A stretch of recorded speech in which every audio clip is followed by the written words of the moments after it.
संत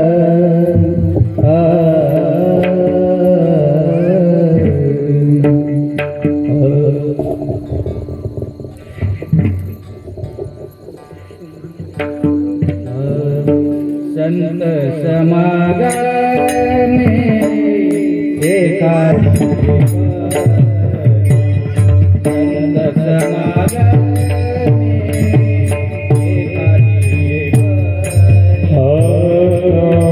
संत समागमे एकाकी संत समागमे एकाकी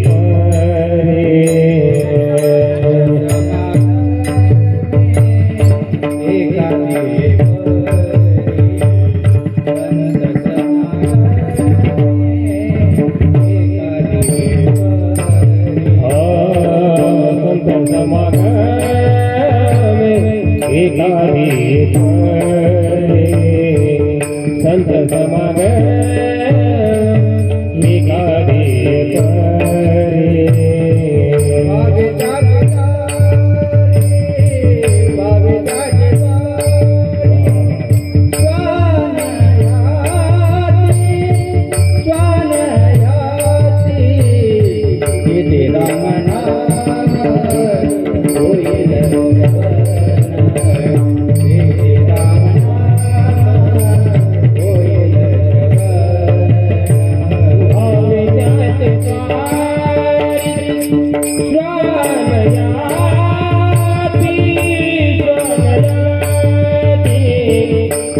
राम नाम होईल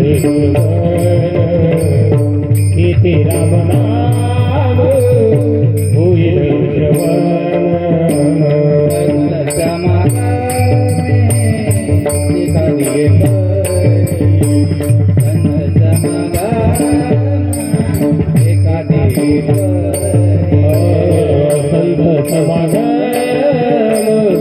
एकाकी संत समागम एकाकी राम नाम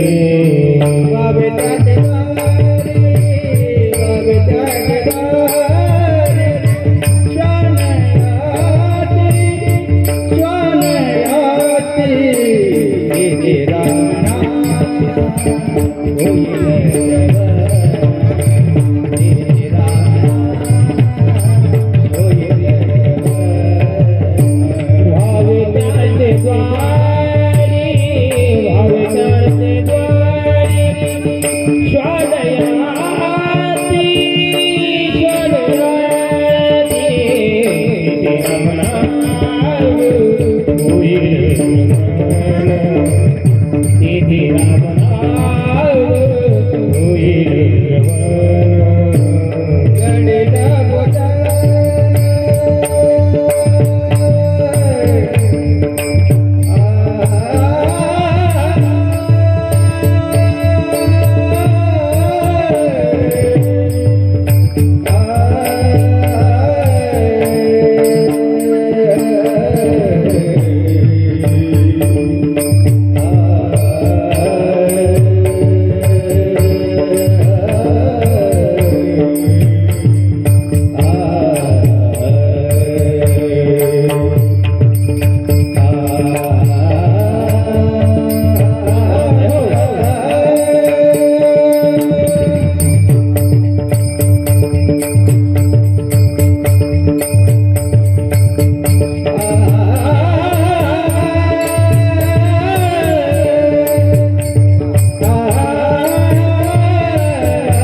करा.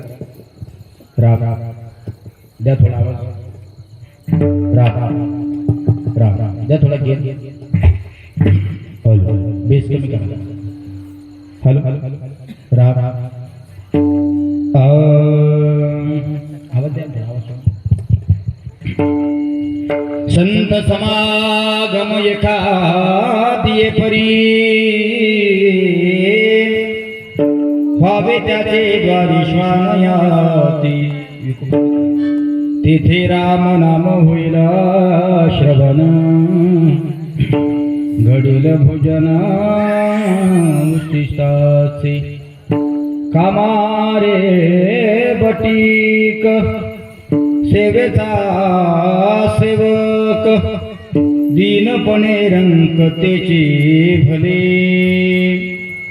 तेथे राम नाम होईल श्रवण घडेल भोजन उच्छिष्टाचे. सुका म्हणे सर्व सुख त्या संगती घडेल पंगती संताचिया. तेथे राम नाम होईल श्रवण घडेल भोजन उच्छिष्टाचे. विठ्ठल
गाताना विकू द्या, बोलताना एकदम साधा ठेवा.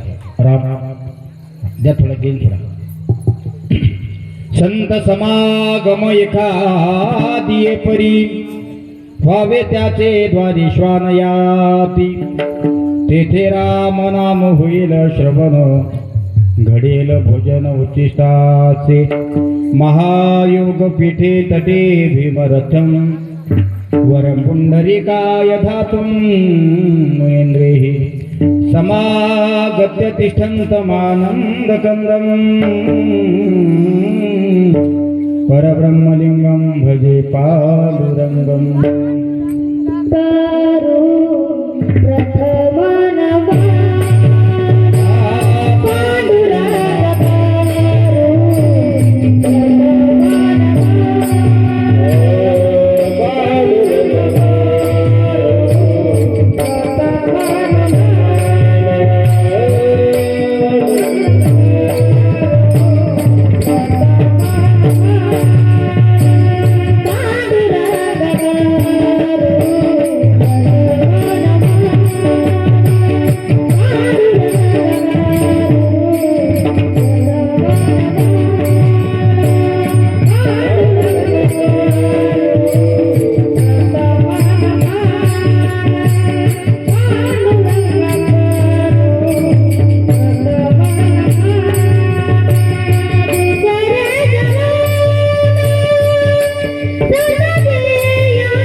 पांडुरंगा गुरु प्रथम नमन दुसरे चरण संतांची या ज्यांच्या कृपादाने कथेचा विस्तार बाबाजी सद्गुरुदास तुका जयांचे केली स्मरण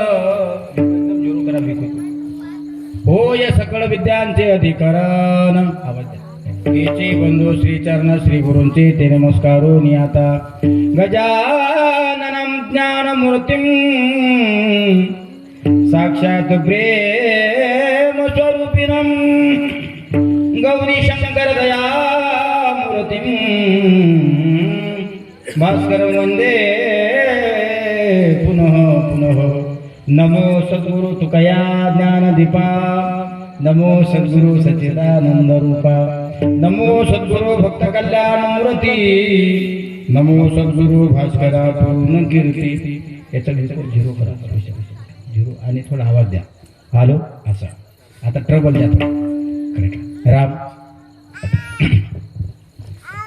सती रंभा जयाची माता असे हो आकारा मनामे पिता वसे हो शिरसोले गावे अवतार धरिला नमस्कार माझा मोनी प्रभूला आता विकू थोडा सामर्थ्याने गजाननाच्या सामर्थ्याने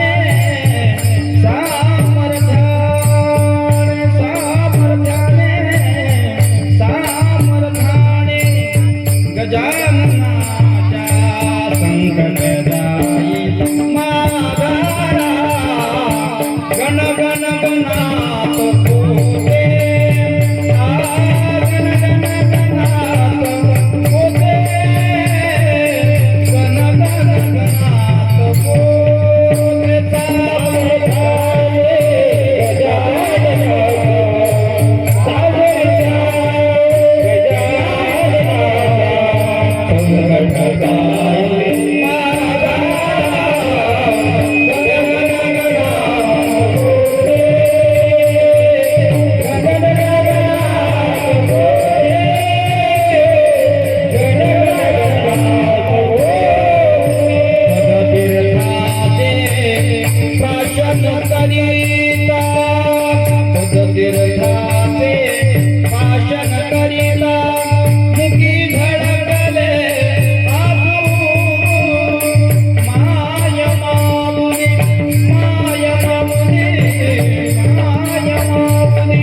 गजाननाने क्षणात घुसले आजू ते गावीचा चला जाऊया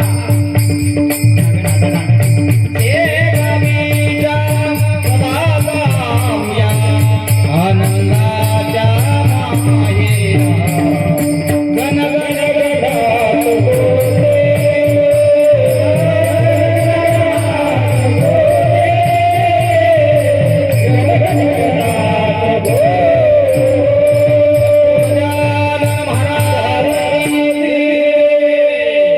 विठ्ठला विठ्ठला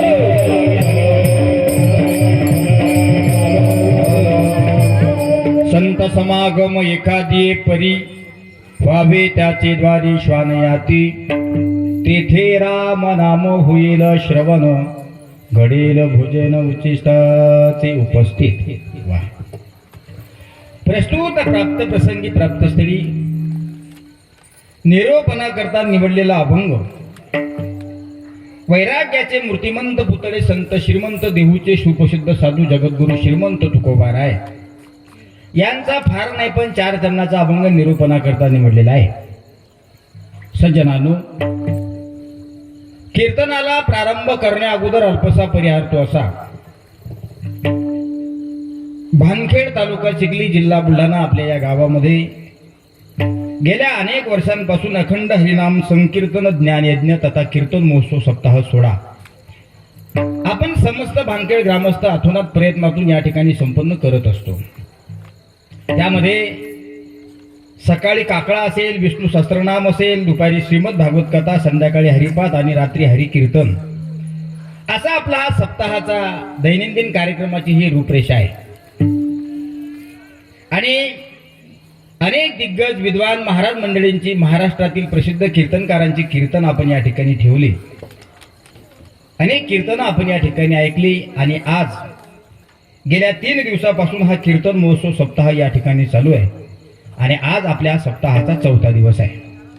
आणि 4थ्या दिवसाच्या निमित्ताने माझ्यासारख्या सर्वसामान्य पामराच्या वाटेला ही कीर्तनाची सेवा येते हे माझं सौभाग्य आहे. विठाला विठाला विठाला.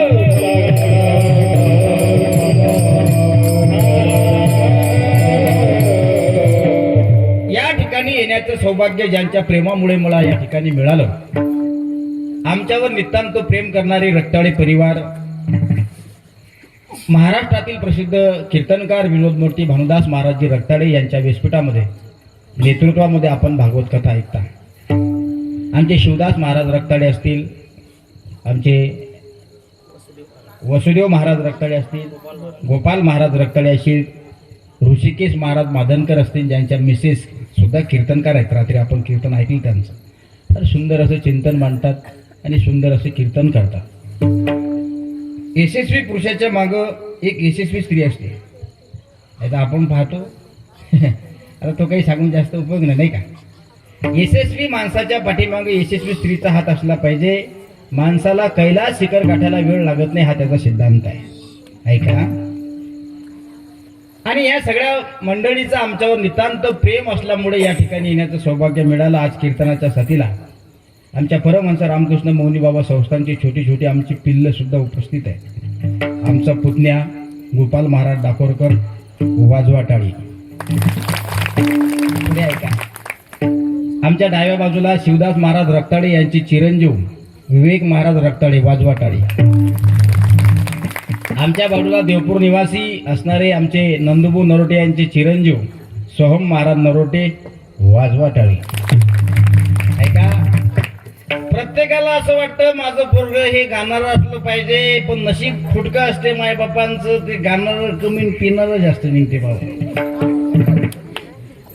काय प्रत्येक मायबापाला, प्रत्येक वडिलाला असं वाटतंय माझ्या छोट्या लेकरानं मृदंग वाजवावा. प्रत्येक मायला, प्रत्येक बापाला असं वाटतंय माझ्या सुद्धा लेकरानं कीर्तनामध्ये गोड साखरेसारखी चाल गावी. गाणारं असलं पाहिजे, पण नशीब फुटकं असते त्या मायबापांचं. ते गाणारं कमी प्रेरणार जास्त निघतं. ऐका, आपण ज्या कष्ट तर कलियुगामध्ये राहतो माझ्या मायबापांनो. मी तुमचा जास्त वेळ घेणार नाही. हा, मला काय आता 9:30 झाले आणि अर्ध्या तासात मी तुम्हाला गोदडी हॉस्पिटलमध्ये पाठवणार म्हणजे पाठवणार. विठाला विठाला.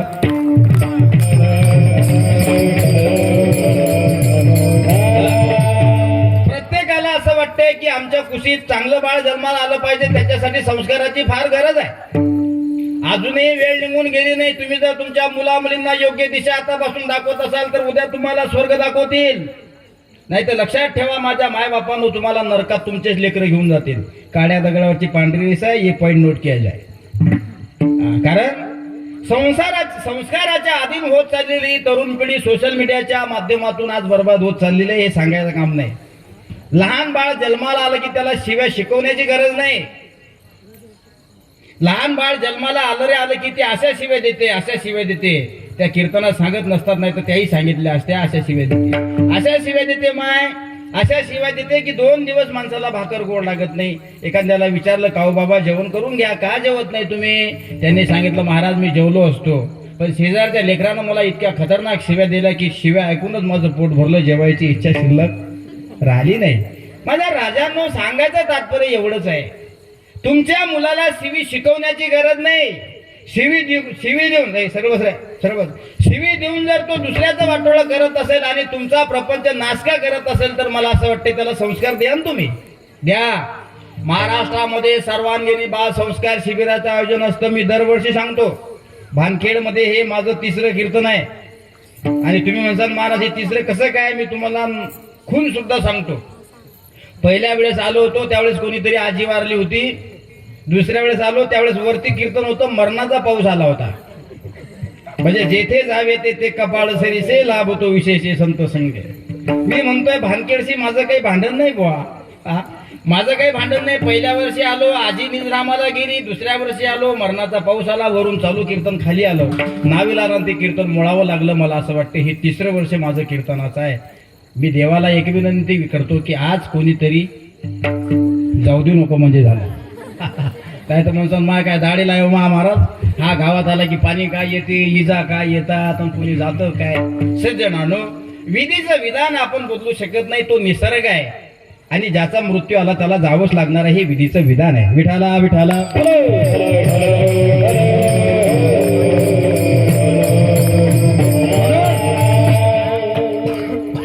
महाराष्ट्रामध्ये जवळपास 250 ते 350 सर्वांगीण बालसंस्कार शिबिराचं आयोजन होतं.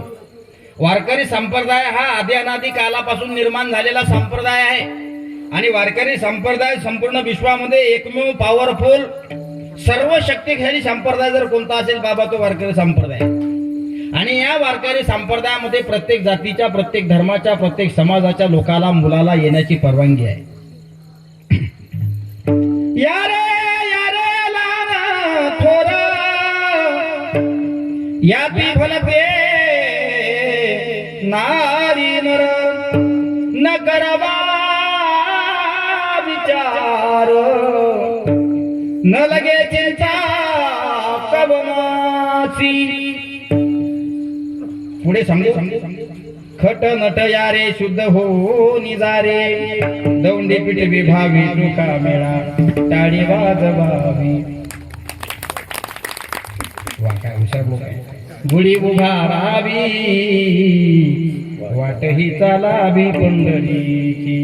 खट नट यारे शुद्ध हो निजारे दौंडी पिटवी भावे चोका मेळा टाळी वाजवावी गुढी उभावावी वाटही चालावी पंढरीची. हे अभंगाचं ध्रुवपद आहे. मी तुम्हाला टाळी वाजवायची नाही सांगितली, जेव्हा वाजवायची तेव्हा वाजवून नाही. तुम्ही रिकामे काम करू नका. सरकार पाण्याचं काम करायचं नाही. मला बिनविरोध 2 तास निवडून दिलं पाहिजे तुम्ही. विठाला विठाला विठाला.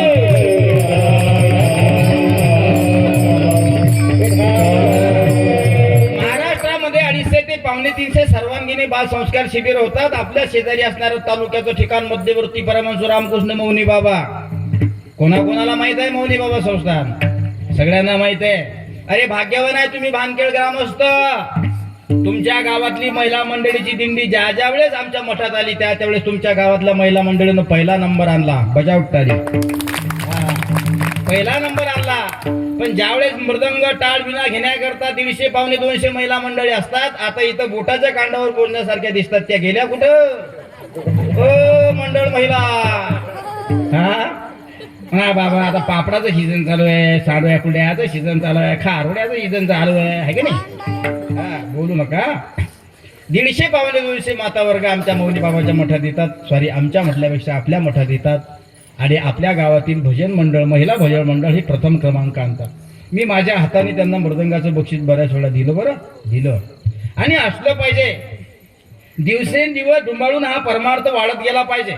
याचं कारण काय मावल्यांनो? ऐका. तुम्ही जर हरिपाठ करत असाल, तुमच्या कुशीत, तुमच्या मुलाच्या कुशीत जन्माला येणारा तुमचा नातू उद्या हरिपाठाला आजी सोबत येईल. तुम्ही जर आता हरिपाठ करत असाल तर तुमचा नातू हरिपाठ करेल यात संशय नाही. तुमची पिढीनपिढी हरिपाठ करेल ही सगळ्यात मोठी ताकद असेल बघा. पण तुम्ही जर हरिपाठाचा बट्ट्याबोळ करत असाल, तुम्ही म्हणत असाल महाराज हरिपाठाचा आणि आमचा जवळपास दूरदूरचा संबंध नाही, तर कसा तुमचा उद्धार होईल रे? तुम्हाला तुमच्या जीवनाचं सोनं आणि तुम्हाला तुमचा उद्धार करून घ्यावा असं वाटत असेल, विनंती असेल माझी कीर्तनाच्या माध्यमातून तुम्हाला सुद्धा खुर्चीवर बसेल. तुम्ही म्हणसान आपण सुटलो वो, हे फक्त बाया करताच चालू आहे. हे बाया करता नाही, हे माणसा करता सुद्धा आहे. आपण जर नित्य नेमानं हरिपाठ करत असाल, कोण म्हणते माता वर्ग हरिपाठ करतोय म्हणून त्याला सहकार्य नसतं आपल्या पती परमेश्वराचं? प्रत्येक पत्नीला, प्रत्येक नवऱ्याचं सहकार्य आहे. म्हणून ती माऊली या देवाच्या देवळात जाऊन हरिपाठ करते. तो कसा का असे ना, पण आहे ना. तो कसा का असे, तो सांगत आपल्या घरात असा हरिपाठ गिरिपाठ चालणार नाही. आपल्या घरात असा हरिपाठ गिरिपाठ चालणार नाही. तो चिखलीला जात असेल, डीपी रोडून काळी पन्नी घेऊन येत असेल. काळी पन्नी समजते? काळी पन्नी समजत नाही. शिवदास महाराज इकडे कोणाले हसू राहिले. चिखलीला जात असेल रविवारच्या दिवशी, डीपी रोडच्या त्या कोपऱ्यावरून काळी पन्नी घेऊन येत असेल. काळी पन्नी आणि एक या खिशात आणत असेल, एक या खिशात आणत असेल, म्हणत असेल मालकरी म्हणजे बायको. पण आपल्या घरात असं काही चालणार नाही. आपल्याला भाजी करून दे, आपल्याला म्हणेल तो तुम्हाला आपल्या घरात असं हरिपाठ चालणार नाही, आपल्या घरात असं हरिपाठ भजन कीर्तन चालणार नाही. हे कुठून आणलं तुला? चालणार नाही.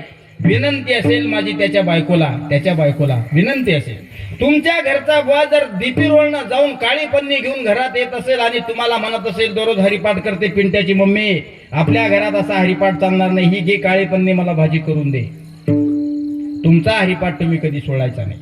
त्याचं खाणं आणि त्याचं पेनं जर तो सोडत नसेल तर तुम्ही तुमचा हरिपाठ का सोडला पाहिजे? तुमचा हरिपाठ तुम्ही करत राहा. त्याला येऊ द्या दररोज चिखलीवरून, तो लेझिम खेळत येत असेल त्याला येऊ द्या, तो काळी पन्नी घेऊन येत असेल त्याला येऊ द्या, तो क्वार्टर मारून येत असेल त्याला पिऊ द्या, येऊ द्या.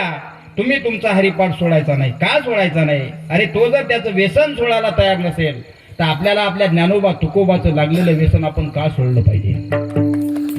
का सोडलं पाहिजे? हे व्यसन आहे. दिन रजनी हाती धंदा गोविंदाचे पवाडे, गोविंदाचे पवाडे, गोविंदाचे पवाडे. दिन रजनी हाती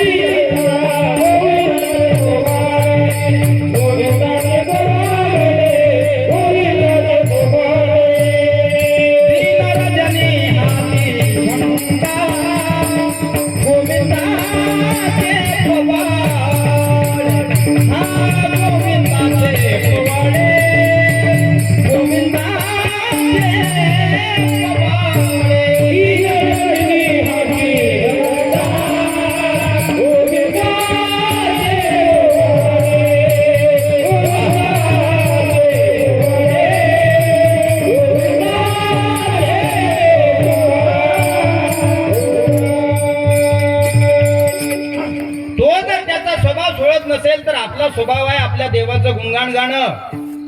विश्वमौली ज्ञानेश्वर महाराजांचा 27 अभंगाचा हरिपाठ आहे, आपण सोडायचा नाही. तो काळी पन्नी घेऊन येत असेल येऊ द्या, तो पिऊन येत असेल येऊ द्या. तो जर त्याचं व्यसन सोडायला तयार नसेल तर आपण नित्य नेमानं करतो हरिपाठ, तो आपण हरिपाठ का सोडला पाहिजे? तो पन्नी घेऊन येत असेल आणि सांगत असेल आपल्या घरात असं चालणार नाही, आपल्या घरात असं चालणारच नाही, आपल्या घरात आपला असा चालणार नाही. तो जर असं म्हणत असेल आणि तुमचा हरिपाठ तुम्ही चालू ठेवायचा, मी नारदाच्या गादीवरून सांगतो तुम्हाला, एक दिवस तुम्ही तुमचा हरिपाठ सातत्याने चालू ठेवा. चिखलीच्या बाजारातून काळी पन्नी घेऊन येणारा तुमच्या घरचा मालक, तुमचा नवरा, एक दिवस तुमच्या सोबत हरिपाठ केल्याशिवाय राहणार नाही. ही ज्ञानोबाच्या हरिपाठाची ताकद आहे. हरिपाठ कधी सोडायचा नाही, हरिपाठ आपण कधी सोडायचं नाही. असे कित्येक लोक आम्ही पाहिले, राजावरून किती पाहिले. त्यांना विचारलं जातं महाराज व्यसन सोडा हो, व्यसन चांगलं नाही. या व्यसनानं अनेकांचे प्रपंच मातीमोल झाले, या व्यसनामुळे अनेकांचा सत्यानाश झाला, या व्यसनामुळे पाहुण्या रावण्यात कोणाला इज्जत मिळत नाही. अहो 1 रुपया सुद्धा घुसणा कोणी देत नाही हो. या व्यसनाच्या अधीन जाऊन बघा ना, तुमची छोटी छोटी मुलं आहेत, तुमची मुलगी आहे बिचारी, लेक दुसऱ्याच्या दारावर जात असताना तिला किती लाजीरवानासारखं वाटते. म्हणतात लोक काय माय या पाटलाची मुलगी आहे, पण पाटील भले पितात म्हणतात. त्या मुलीला आणि त्या मुलाला समाजात वर तोंड करून चालायची इज्जत राहत नाही. तुमच्या मुलाचं आणि तुमच्या मुलीची इज्जत ताटमानानं गावामध्ये, तालुक्यामध्ये, जिल्ह्यामध्ये, देशामध्ये, राज्यामध्ये वागावी असं तुम्हाला वाटत असेल तर माझी विनंती आहे, तुम्हाला कीर्तनाच्या माध्यमातून व्यसनापासून दूर राहा. अनेक कीर्तन ऐकले असतील तुम्ही, अनेक कथा तुम्ही ऐकल्या असतील, पण कीर्तनाच्या माध्यमातून खऱ्या अर्थानं समाजाचं प्रबोधनच झालं पाहिजे, हा कीर्तनाचा सिद्धांत आहे. नाही तर अनेकांना वर्षानुवर्ष चालले आमच्यासारखे कथाकार, आमच्यासारखे कीर्तनकार कित्येक तरी आले आणि कित्येक तरी गेले, पण कीर्तनाच्या माध्यमातून, भागवताच्या माध्यमातून गावामध्ये जर परिवर्तन बदल होत नसेल तर मला असं वाटतंय सांगून आणि ऐकून काही उपयोग झाला पाहिजे. काय सांगताय श्रीमद भागवत कथा? भागवत कथा कशामुळे श्रवण केली पाहिजे? भागवत कथा श्रवण केल्यानंतर बिनव्यसनी व्यक्तीचा सुद्धा उद्धार होतो, आणि खरं सांगतोय तुम्हाला गेलेल्या व्यक्तीचा सुद्धा उद्धार होतो. ऐका, कथा भागीरथी स्नान जे करीती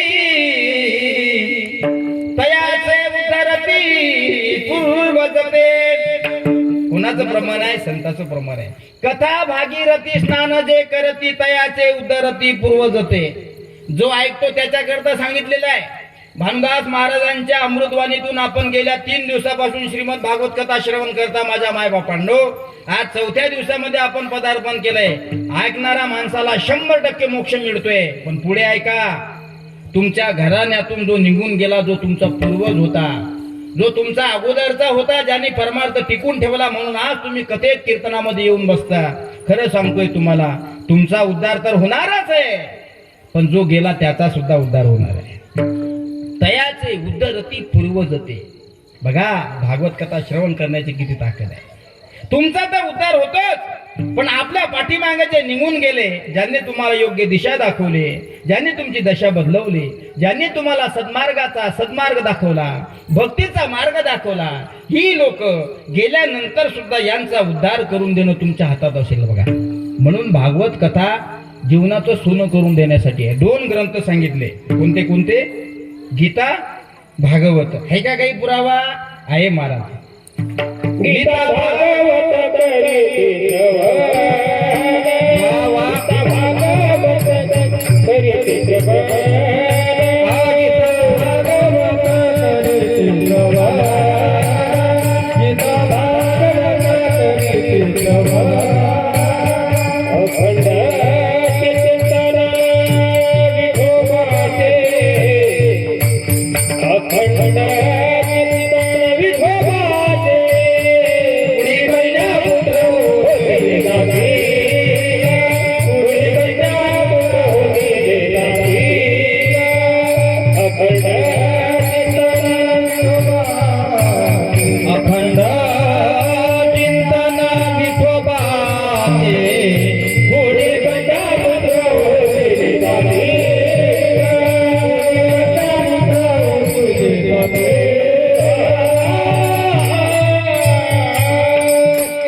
महत्वाचे आहेत. गीता, भागवत. तुम्ही म्हणाल महाराज गीता आणि भागवतच का?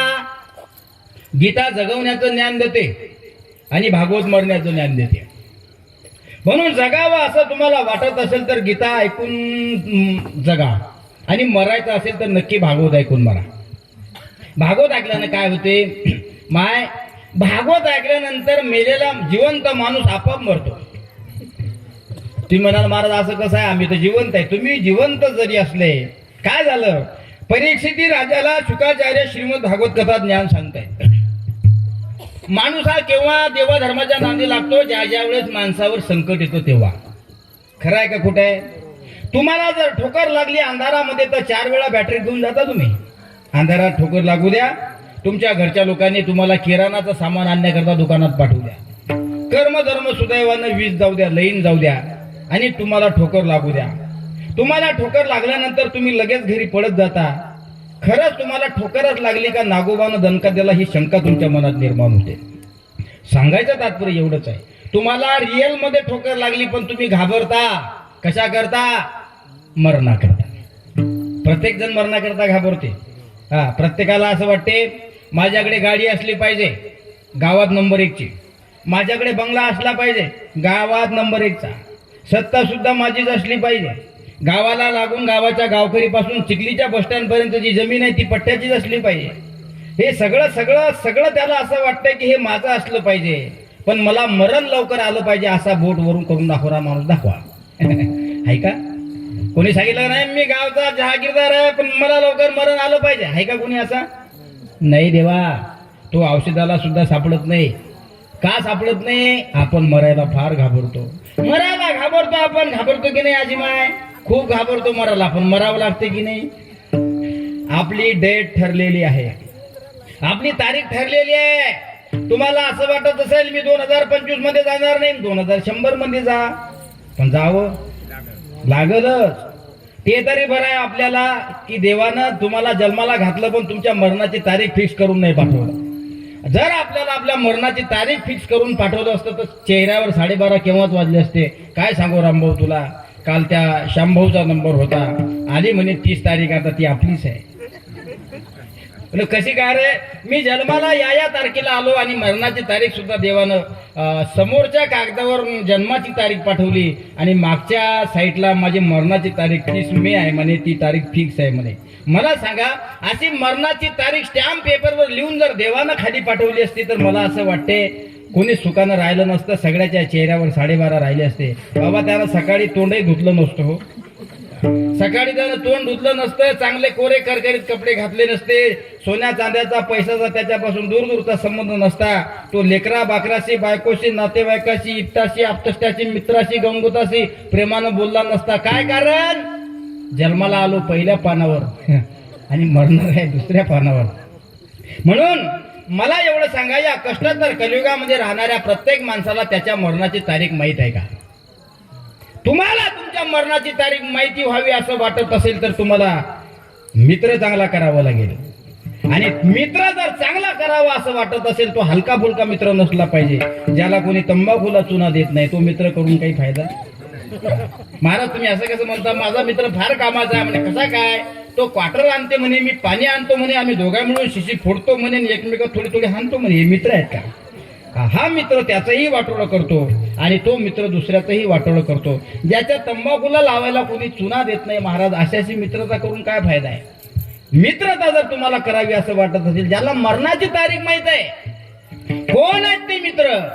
ते मित्र आहेत संत. संतांना त्यांच्या मरणाची तारीख माहित आहे, संतांना त्यांच्या जाण्याची तारीख माहित आहे. श्रीमंत संत तुकाराम महाराज विदेही अवस्थेला, देह अवस्थेला जाऊन निजधामाला गेले आणि समाजाला सांगून गेले. शांती ब्रह्म एकनाथ महाराज ज्या दिवशी मृत्युमुखी पडले, त्या दिवशी आपल्या भानखेड गावात राहणाऱ्या महिला मंडळी सारख्या महिला मंडळी बाया, एकनाथ महाराजांचं प्रेत येशीतून जात होतो, त्यावेळेस गावातले खळे निसत होत्या. ह्या माता वर्ग मोठा खतरनाक आहे. यांना जर आता भंडाऱ्याचे गहू निसायला दिले ना तुम्ही, इथं तर एक तर शांत बसे, शरद देतो केवढ्याची बसणारच नाही. बसणार त्यांना वरदानच आहे महाराज की तू शांत बसू नको, तू मन मोकळ्या मनानं गप्पा कर, आमचं तुला वरदान आहे. हे वरदान आहे. तिला हे समजणार नाही की तर कथा कीर्तन चालू आहे की तर काय चालू आहे. ते काही असो, तुम्हाला सांगतो. पण माता वर्ग आहे म्हणून दादा, माता वर्ग आहे म्हणून परमार्थ टिकून आहे, खरी गोष्ट आहे. यांच्याकरता टाळ्या वाजवा तुम्ही. माता वर्ग आहे म्हणून परमार्थ टिकून आहे, नाही तर बोटाच्या कांडावर मोजण्यासारखी माझी माणसं या ठिकाणी बसलेत. मी तुमच्या मुलासारखा आहे, तुम्हाला राग येऊ नका. बघा ना किती बाया आहेत, मोजल्या जाणार नाहीत इतक्या माता वर्ग या ठिकाणी उपस्थित आहे. आणि तुम्ही कीर्तनाला कीर्तन ऐकायसाठी येता म्हणून आमच्यासारख्या कीर्तनकाराची दुकानच चालू आहे. खरं आहे बरं, हे दुकानच आहे आमचं. घातला दुकान पडिये तैसा हेवान, आम्ही भांडारी देवाची, द्यावी घ्यावी मापवाची. उगवू जाणू मोडी झाली नव्हे त्याची जाळी, तुका म्हणे पुढी मोल खरी तैशी कुडी. किंवा घातला दुकान देती आली अशी दान, संत उदार उदार भरले अनंत भांडार. माग त्याशी पुरे धनी अनेकाशी उरे, तुका म्हणे पोते देवे भरले नोहे रीते. तुमचं मटेरियल, साधूचं मटेरियल आमच्या दुकानात आहे. आमच्या दुकानातलं मटेरियल घेण्याकरता तुम्ही श्रोते म्हणून, गिराईक म्हणून आमच्याकडे येता, म्हणून आम्ही हा माल तुम्हाला देतो. नाही तर आमच्या मालाला केव्हाचा जंग लागला असता. खरं आहे. म्हणून माता वर्ग, लेडीज इज फर्स्ट. बघा ना, कीर्तनामध्ये सगळ्यात पुढे आहे. गहू निसायचे म्हटलं की सगळ्यात पुढे आहे. गावात जर हापशी असेल तर पाणी भरण्याकरता सगळ्यात पुढे आहे. आणि त्याच्या पलीकडे जर भांडण झाले तर पदर खोसण्यामध्ये सुद्धा पुढे आहे. त्याच्याही पलीकडे सांगायचं मध्ये अशा शिव्या आमच्या बापानं कधी ऐकल्या नाही, त्या शिव्या याच्या डोक्यातून बाहेर येतात. या शिव्या यांच्या डोक्यातून अशा बाहेर येतात रक्ताळे महाराज, अशा बाहेर येतात की मायच्यान तुम्हाला नारदाच्या गादीवर सांगतो एखादं पुस्तक तयार होईल इतक्या शिव्या. माणूस महिनाभर जेवण करणार नाही हो. मी तर 2 दिवस सांगितलं, महिनाभर जेवण करणार नाही, अशा अशा शिव्या आहेत. आणि त्या शिव्या फक्त आमच्या महिला मंडळीच्या तोंडातून निघतात. खरं आहे का खोटे आहे? 2-4 देऊन दाखवा म्हणजे मला समजेल. इथे शिव्या देत नसतात. बघा, शास्त्र आहे. मी तुमच्या लेकरासारखा आहे, तुमच्या भावासारखा आहे. कीर्तनाच्या माध्यमातून अपशब्द सुद्धा बोलायला चालत नाही. कारण भक्ती ज्ञान विरती इतऱ्या गोष्टीनं कराव्या. भक्ती विरहित या इतऱ्या गोष्टीनं कराव्या. ज्ञान वैराग्याच्या गोष्टी योराव्या, जेणेकरून ही मूर्ती ठसावी अंतरे श्रीहरीची. ऐशी कीर्तन मर्यादा आहे संतांच्या घरची, साधूच्या घरची, संतांच्या घरची परंपरा आहे. म्हणून तुम्हाला सांगितलं जातं. बऱ्याचशा लोकांच्या डोक्यामध्ये प्रश्नचिन्ह निर्माण होत असतं की महाराज लोक कंबर का बांधतात. आणि बऱ्याचशा लोकांच्या डोक्यामध्ये असेही खूळ फिरत असतील की महाराज लोक फेटा का बांधतात. एकाला विचारलं म्हणजे महाराज तुम्ही फेटा का बांधला. म्हणलं तुला काय वाटतं. म्हणजे मला असं वाटतं की फेटा बांधला की चाटा मारायला महाराज लोक मोकळे. दुसऱ्याला विचारलं फेटा महाराज तुला कारण. हो म्हणले मला माहित आहे, तुम्ही फेटा मानला की तुम्हाला कोऱ्या कोऱ्या नोटा भेटतात. वा, म्हणजे मग याचा अर्थ काय. म्हणे जो बांधीन फेटा तो मारीन चाटा, जो घेईन कोऱ्या कोऱ्या नोटा धरण पटकन फाटा. म्हणून काय आम्ही फेटा बांधतो. ऐका, कीर्तन जोपर्यंत चालू आहे तोपर्यंत डोक्यामध्ये बाहेरचे विचार येऊ नये. माझ्या हे बाई हे बाई, माझ्या पंढरीच्या पांडुरंग परमात्म्याच्या चरित्राच्या व्यतिरिक्त, माझ्या साधू संतांच्या चरित्राच्या व्यतिरिक्त इतरत्र गोष्टी या डोक्यामध्ये घुसू नये याकरता हा फेटा आहे. पाकिटामध्ये 100, 200, 500, 1000 कमी दिले तरी चालतील म्हणून काय कीर्तनकारांना चाटा मारायचे असतात का? चाटा मारायसारखं चाटा मारण्यासाठी फेटा बांधत नसतात. वेगळे विचार डोक्यामध्ये समाविष्ट होऊ नये याकरता फेटा बांधावा लागतो आणि प्रभूचे आणि संतांचे गुणगान गावे लागतात, तरच बांधण्याचा अधिकारी आहे फेटा.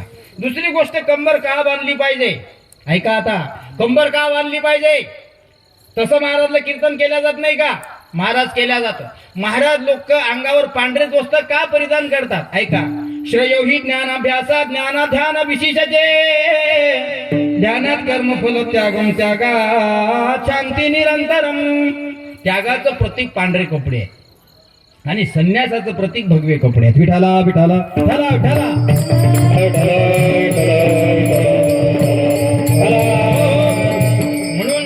शक्यतोवर हे जे महात्मे आहेत संन्यासी हे केशरी वस्त्र परिधान करतात, ज्याला आपण भगवे वस्त्र म्हणतो. हे संन्यासाचं प्रतीक आहे. आणि त्यागाचं प्रतीक जर कोणतं असेल तर एकदम पांढरे पडक बागड्यासारखे असणारे कपडे, शुद्ध सर्फ एक्सेल मध्ये धुवून काढलेले पांढरे कपडे हे त्यागाचं प्रतीक आहे. कंबर का बांधली पाहिजे? कमरी खालच्या शिव्या तोंडाच्या माध्यमातून बाहेर येऊ नये म्हणून ही लक्ष्मण रेषा आहे. ऐका, हा, नाही तर इथं येऊन कोणी काहीही बोललो असतं, नाही तर अपशब्द आले असते. ज्या आपल्या तोंडातून घाणघाण शिव्या येतात, ह्या घाणघाण शिव्या तोंडातून बाहेर येऊ नये याकरता ही लक्ष्मण रेषा वारकरी संप्रदायाने दिली म्हणून ही कंबर बांधल्या जाते.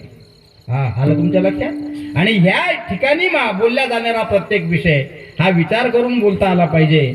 इथं जर एखादी शिवी श्याम महाराज देत असतील तर सगळं कीर्तन लोक विसरून जातात, पण श्याम महाराजची शिवी घरी घेऊन जातात.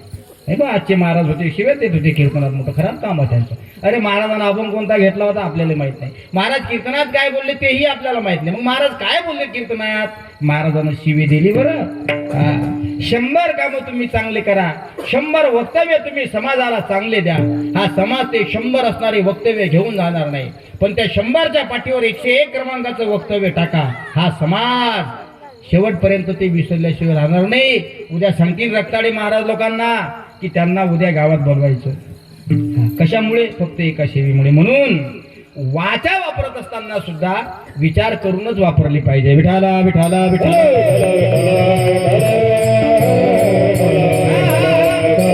तुम्हाला बोलावं असं वाटत असेल माझ्या राजांनो तर साधूच्या गप्पा करा. तुम्हाला बोलावं असं वाटत असेल तर संतांच्या गप्पा करा. तुम्हाला बोलावं असं वाटत असेल तर देशाच्या धर्माच्या संप्रदायाच्या गप्पा करा. संप्रदायाच्या देशाच्या धर्माच्या गप्पा केल्यानं काय फरक होईल? आपला धर्म, आपला संप्रदाय, आपला देश विकसित होईल. बघा, विकसित होईल. आपण पाहतो आज देशाच्या संप्रदायाच्या धर्माच्या गप्पा करण्याच्या ऐवजी आपण नको त्या गप्पा करतो. त्याच्यामुळे आपल्या हिंदू धर्मातले लोक आज माग आहेत. काही काही गोष्टी कीर्तनाच्या माध्यमातून बोलाव्या असं वाटतात. आपण पहा, जगाच्या पाठीवर लोक आज, मी काही कोण्या पक्षाचं नाही आहे पण तुम्हाला सांगतो, जगाच्या पाठीवर अनेक देश आहेत पण हिंदुस्थान सारखा देश नाही. हा, आपण ज्या देशामध्ये राहतो या देशाचा तुम्हाला स्वाभिमानच नाही तर अभिमान असला पाहिजे. माऊल्यांनो, माझ्या वडिलांसारख्या लोकांना तुम्हाला सुद्धा सांगतो, तुम्ही कोण्या पक्षाचे असाल याच्याशी आम्हाला काही देणं घेणं नाही.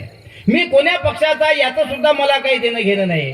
पण तुम्ही ज्या देशात राहता त्या देशाचं नाव हिंदुस्थान आहे, याचं तुम्हाला देणंही असलं पाहिजे आणि याचं तुम्हाला घेणंही असलं पाहिजे. बघा, आज पेट्रोल भेटत नाही असं म्हणतात लोक. पंपावर गेले की पेट्रोल डिझेल बंद आहे म्हणून लोकांनी पेट्रोल डिझेल बंद पडलं म्हणून टाक्या पॅक करून घेतला. कशाला सांगा? मीच पॅक करून घेतली गाडी. का भेटत नाही असं नाही महाराज, भेटतंय हो.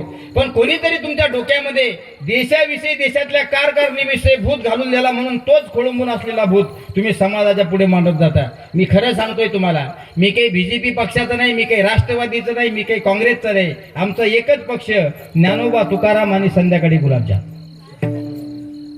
विश्वमाऊली ज्ञानोबाचा, जगद्गुरु श्रीमंत तुकाराम महाराजाचा, योगीराज गजानन महाराजाचा, मौनी बाबाचा हा जो पक्ष आहे वारकरी संप्रदाय, आम्ही त्या पक्षाचे आहे. मला सांगा तुम्ही, आज देशाच्या पाठीवर युद्धावर युद्ध चालू आहे, इराण इस्रायलचं युद्ध चालू आहे. हे कीर्तनामध्ये सांगण्यासारखं आहे. तुम्ही घरी बातम्यामध्ये पाहता, दररोज कुठून ना कुठून बातमी येते, यांचे लाखो मारले, त्यांचे लाखो मारले. अरे पण भारत देशातला या देशानं एक तरी मारला असं तुम्ही मला दाखवा. सुरक्षित आहे तुम्ही, आणि हा देश सुरक्षित हातामध्ये आहे. म्हणून ज्या देशामध्ये राहतो या हिंदुस्थानचा स्वाभिमान नाही तर तुम्हाला छाती ठोकून अभिमान असला पाहिजे. देशाचा राजा जर प्रबळ असेल, देशाचा राजा जर विद्वान असेल, देशाचा राजा जर बुद्धिवान असेल, देशाचा राजा जर शक्तिशाली आणि ताकदवान असेल, तर नारदाच्या गादून सांगतोय तुम्हाला, तुमच्या केसाला सुद्धा धक्का लावण्याची ताकद कोणाची निर्माण होणार नाही. ही आपल्या हिंदुस्थानची ताकद आहे.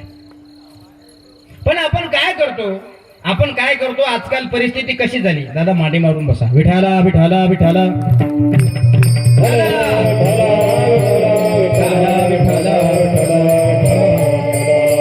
ऐका, आपण काय करतो? एकमेकाच्या अंगावर चिखल उडवण्याचं काम करतो. आजकाल वारकरी संप्रदायामध्ये सुद्धा तसंच झालं. मी माझा अभंगही तुम्हाला सांगणार आहे आणि कंबर सोडणार आहे. ऐका, मला माझा अभंग सांगायचा आहे, अभंगाचं चिंतन सुद्धा तुम्हाला सांगणार आहे मी. फक्त त्या अगोदर मला थोडी आजूबाजूचा आढावा घेऊ द्या ना. आजूबाजूचा आढावा घेतला पाहिजे आजूबाजूचा आढावा. तुम्ही म्हणत असाल महाराज हे काय आहे? आपण पाहतोय आपल्या धर्मातले लोक आपलं टंगळं वळण्याचं काम करतात. बऱ्याच ठिकाणी आम्ही महाराष्ट्रात भ्रमण करत असताना पाहतो, कीर्तनकार सुद्धा त्याच जातीचा असला पाहिजे. ऐका पुढे, मृदंगाचार्य सुद्धा त्याच जातीचा असला पाहिजे, कथाकार सुद्धा त्याच जातीचा असला पाहिजे, गाणारे लोक सुद्धा त्याच जातीचे असले पाहिजे, काकडा करणारे त्याच जातीचे असले पाहिजे, हरिपाठ करणारे सुद्धा त्याच जातीचे असले पाहिजे, आणि पंक्ती सुद्धा त्याच जातीतल्या लोकांना त्याच जातीतल्या लोकांचे असले पाहिजे. हा जातीवाद कोणी निर्माण केला? बाकीच्या धर्मातल्या लोकांनी नाही. माझी हात जोडून विनंती आहे तुम्हाला, जातीवाद जर तुम्हाला संप्रदायामध्ये करायचा असेल तर तुम्ही येऊ नका. तुमच्या वाचून काही बंद पडत नाही. अनेक लोकांनी जातीवाद केले. त्याला जर असं वाटत असेल की मी आहे म्हणून सत्ता चालू आहे, मी आहे म्हणून गाव चालतं, मी आहे म्हणून राज्य चालतं, तालुका चालतो, अरे येडपटा, ओ येडपटा, तू अजून आज्ञेने आहे. तुला दात घासायची गरज आहे. तू दात अजून स्वच्छ केले नाही. सांगतोय माझ्यामुळे सगळं चालतोय, तू काहीच नाही. महाराज चालवणारा सुद्धा विधीचा विधाता आहे. करणे कान करणे हे आघवे तोची जाणे, विश्व चढ तसे जेनी परमात्म्याने. भगवान श्रीकृष्ण अर्जुनाला सांगतायत, अर्जुना चिरंजीव पदाच्या माध्यमातून तुला असं वाटतंय की हे समाज हे विश्व मी चालवतो. धर्मक्षेत्रे कुरुक्षेत्रे समवेता युस्तवा मामुका पांडवा क्षैव किमो कुर्वत संजया. भगवान श्रीकृष्णाने अर्जुनाचा रथ कुरुक्षेत्रामध्ये उभा केला, आणि जसा कुरुक्षेत्रामध्ये रथ उभा केला तसा अर्जुनाच्या हातात असणारा धनुष्य गांडीव खाली पडला. भगवंतांनी अर्जुनाला विचारलं, बलाढ्य वीर्यवान शक्तिवान शैल्यवान धनुर्धारी शस्त्रास्त्र परांगत असणारा अर्जुन, तू का खोळंबला, का घाबरला? अर्जुनाच्या हात धनुष्यबाण खाली पडल्यानंतर देवाने अर्जुनाला केलेला फार मोठा उपदेश ते म्हणजे गीताशास्त्र आहे. कोणी कोणाला गीता सांगितली? आबाना आजीले सांगितली नाही. गीता कोणी कोणाला सांगितली? गीता आबाना आजीले नाही सांगितली. स्वमुखे आपण सांगे तो श्री विष्णू श्री गीता हा प्रश्न अर्जुनेसी. स्वमुखे आपण सांगे तो श्री विष्णू आणि श्री गीता हा प्रश्न अर्जुनेशी. प्रत्यक्ष स्वतःच्या मुखातून प्रश्न स्वरूपात अर्जुनाला गीता ज्ञान सांगितलं. अर्जुनाच्या हातातले शस्त्र खाली पडले. त्यावेळेस अर्जुन घाबरला. धनुर्धारी श्रेष्ठ योद्धा असणारा एकमेव अख्ख्या पांडवांपैकी श्रेष्ठ असणारा योद्धा म्हणजे अर्जुन होता. ते 5 रंगाचे 5 होते, भीम अर्जुन नकुल सहदेव युधिष्ठिर. पण अर्जुनात जी शस्त्र चालवण्याची प्रक्रिया होती अर्जुनाच्या हातामध्ये ती बाकीच्या मध्ये नव्हती. कोणी बुद्धिमत्तेमध्ये हुशार होतं, कोणी राज्य कारभार चालवण्यामध्ये हुशार होतं, कोणी फक्त शक्तीमध्ये हुशार होतं, बलवानामध्ये हुशार होतं. त्यापैकी एक होता भीम. भीमाला काय पाहिजे होतं बाबा माहिती आहे तुम्हाला? भीम म्हणायचा आपल्याला फक्त भांडणं पाहिजे, भांडणं. असा मांड्या थापटायचा तो कौरवाकडे तो. गावात सुद्धा काही भीमाचे असतात ना, ते म्हणतात आपल्याला काही घेणं नाही, आपल्याला जेवायला पंगत नाही दिली तर आपल्याला फक्त भांडणं पाहिजे. काही लोकांना नुसतं भांडण करायची सवय असते. त्या पांडवांमध्ये एकच होते बलाढ्य. 12 हत्तीची ताकद होती भीमामध्ये. 12 हत्तीची. आणि हत्ती काय आपल्या अगरबत्ती छाप सारखे होते का? नाही. इंद्राचा हत्ती ऐरावत, ऐरावताच्या हत्ती सारखी ताकद असे 12 हत्ती उचलण्याची ताकद भीमामध्ये होती. तुम्ही म्हणसाल महाराज हे कसं शक्य आहे? पांडव प्रताप उघडा मग तुम्हाला समजेल. ऐका. एक वेळेस देवादिकांची सभा भरवण्याकरता सगळ्या देवादिकांना आमंत्रित करण्यात आलं. त्यामध्ये पांडवांना सुद्धा निमंत्रण दिलं. पांडव सुद्धा निमंत्रण स्वीकारून निघाले. स्वर्गाचा स्वर्गाधिपती असणारा देवाचा देवराज इंद्र तो सुद्धा निघाला, पण तो त्याच्या हत्तीवर बसला. इंद्राच्या हत्तीचं नाव काय? ऐरावत. ऐरावत नावाच्या हत्तीवर इंद्र बसला. त्याच्या पाठीमागं इंद्राची सेना आहे, त्याच्या पाठीमागं दास आहेत, त्याच्या पाठीमागं नौकर अधिक चाकर आहेत. सगळी सेना निघाली. म्हणजे कुठं निघाले? म्हणजे कोणीतरी सभा घेतली देवधर्माची. त्या सभेमध्ये निमंत्रण आहे म्हणून आपण गेलो पाहिजे. पांडव सुद्धा त्या ठिकाणी निघाले. भीम, अर्जुन, नकुल, सहदेव आणि युधिष्ठिर आणि त्यांच्यासोबत त्यांची आई सुद्धा निघाली. त्यांच्या आईचं नाव काय? कुंती माता सुद्धा निघाल्या. कुंती माता सुद्धा पायी पायी निघाल्या. सगळे देव चालले. इंद्र ऐरावतावर बसलेला आहे आणि इंद्राचा हत्ती डवलत डवलत डवलत डवलत डवलत डवलत रस्त्यानं प्रवास करत आहे. भीमानं पाहिलं. म्हणे इंद्रा, तू स्वर्गाचा स्वर्गाधिपती देवाचा राजा देवराज इंद्र आहे, पण पांडवांची असणारी आई कुंती माता पायी पायी पायी प्रवास करते, हे तुला चांगलं वाटते? इंद्र म्हणला मग मी काय करू? भीम म्हणला माझी विनंती आहे तुला, तू खाली उतर आणि तुझ्या ऐरावतावर माझ्या कुंती मातेला बसू दे. इंद्र म्हणला हे शक्य नाही, मी तुझ्या आईला माझ्या हत्तीवर बसू देणार नाही. अरे स्त्रीची जात आहे. एसटी मध्ये जर पॅसेंजर माणसं सीटावर बसत असतील तर कर्तव्य आहे हिंदू माणसाचं त्या माणसानं उठून उभं राहिलं पाहिजे आणि त्या माऊलीला बसायला जागा दिली पाहिजे. पण हे म्हणतो नाही एसटीत अगोदर जागा मी घेतली. हा एसटीत जागा अगोदर मी घेतली. मग ती बाई बिचारी डिलिव्हरीला आलेली बाई असली तरी तिला उभं करतात लोक. स्वार्थी झाला समाना. माझ्या राजानो, कर्तव्य आहे माणसाचं. माणूस जर 10 मिनिटाचा प्रवास, 1 तासाचा प्रवास किंबहुना जास्तीत जास्त 2 तासाचा प्रवास तुम्ही उभ्यानं करू शकता, पण माता माऊली उभ्यानं नाही करू शकत. सांगतोय तुम्हाला, एसटी मध्ये जर असे आपत्कालीन किंवा एसटी मध्ये दुखीमुखी असणारी माता माऊली जर स्टँडिंग राहत असेल, उभी राहत असेल, तर आपल्या हिंदू माणसाचं कर्तव्य आहे, काकू, मावशी, आत्या, ताई, आई, त्याही पलीकडचं बोलायचं. म्हणजे आजी उभी राहू, थकली माय तू, मी उभा राहतो अर्धा तास, तू खाली बस. कर्तव्य आहे आपलं. कारण आयुष्याचा प्रवास तुम्हाला करायचा आहे आणि प्रत्येकाचं स्टेशन हे ठरलेलं आहे. तुम्ही कितीही प्रवास करा, तुम्हाला तुमच्या स्टेशनवरच उतरावं लागणार आहे. ही काळ्या दगडावरची पांढरी रेष आहे. तुम्ही कुठेही प्रवास करा.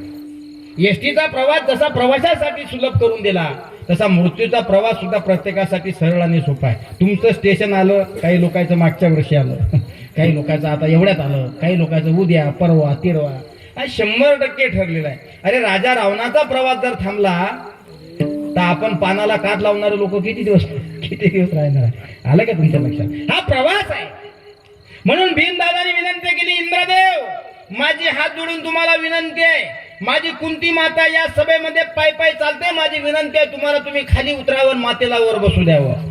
इंद्र म्हणला, भीमा कशाला गळा माझी चेष्टा करतो, कशाला माझ्यासोबत भांडणं करतो? तुला पाहिजे म्हणे भांडणं, आपल्याला काही भांडणं जमत नाही. मी म्हणला हो मला भांडणं पाहिजे. भांडणं जर नसले तर मला भाकर धकत नाही, भांडणं जर नसले तर मला झोप येत नाही, मला भांडणं पाहिजे. मग काय केलं पाहिजे? इंद्राने सांगितलं, कुंती मातेला ऐरावतावर बसावं असं तुला वाटत असेल तर अगोदर तुला ऐरावत नावाच्या हत्तीसोबत युद्ध करावं लागेल.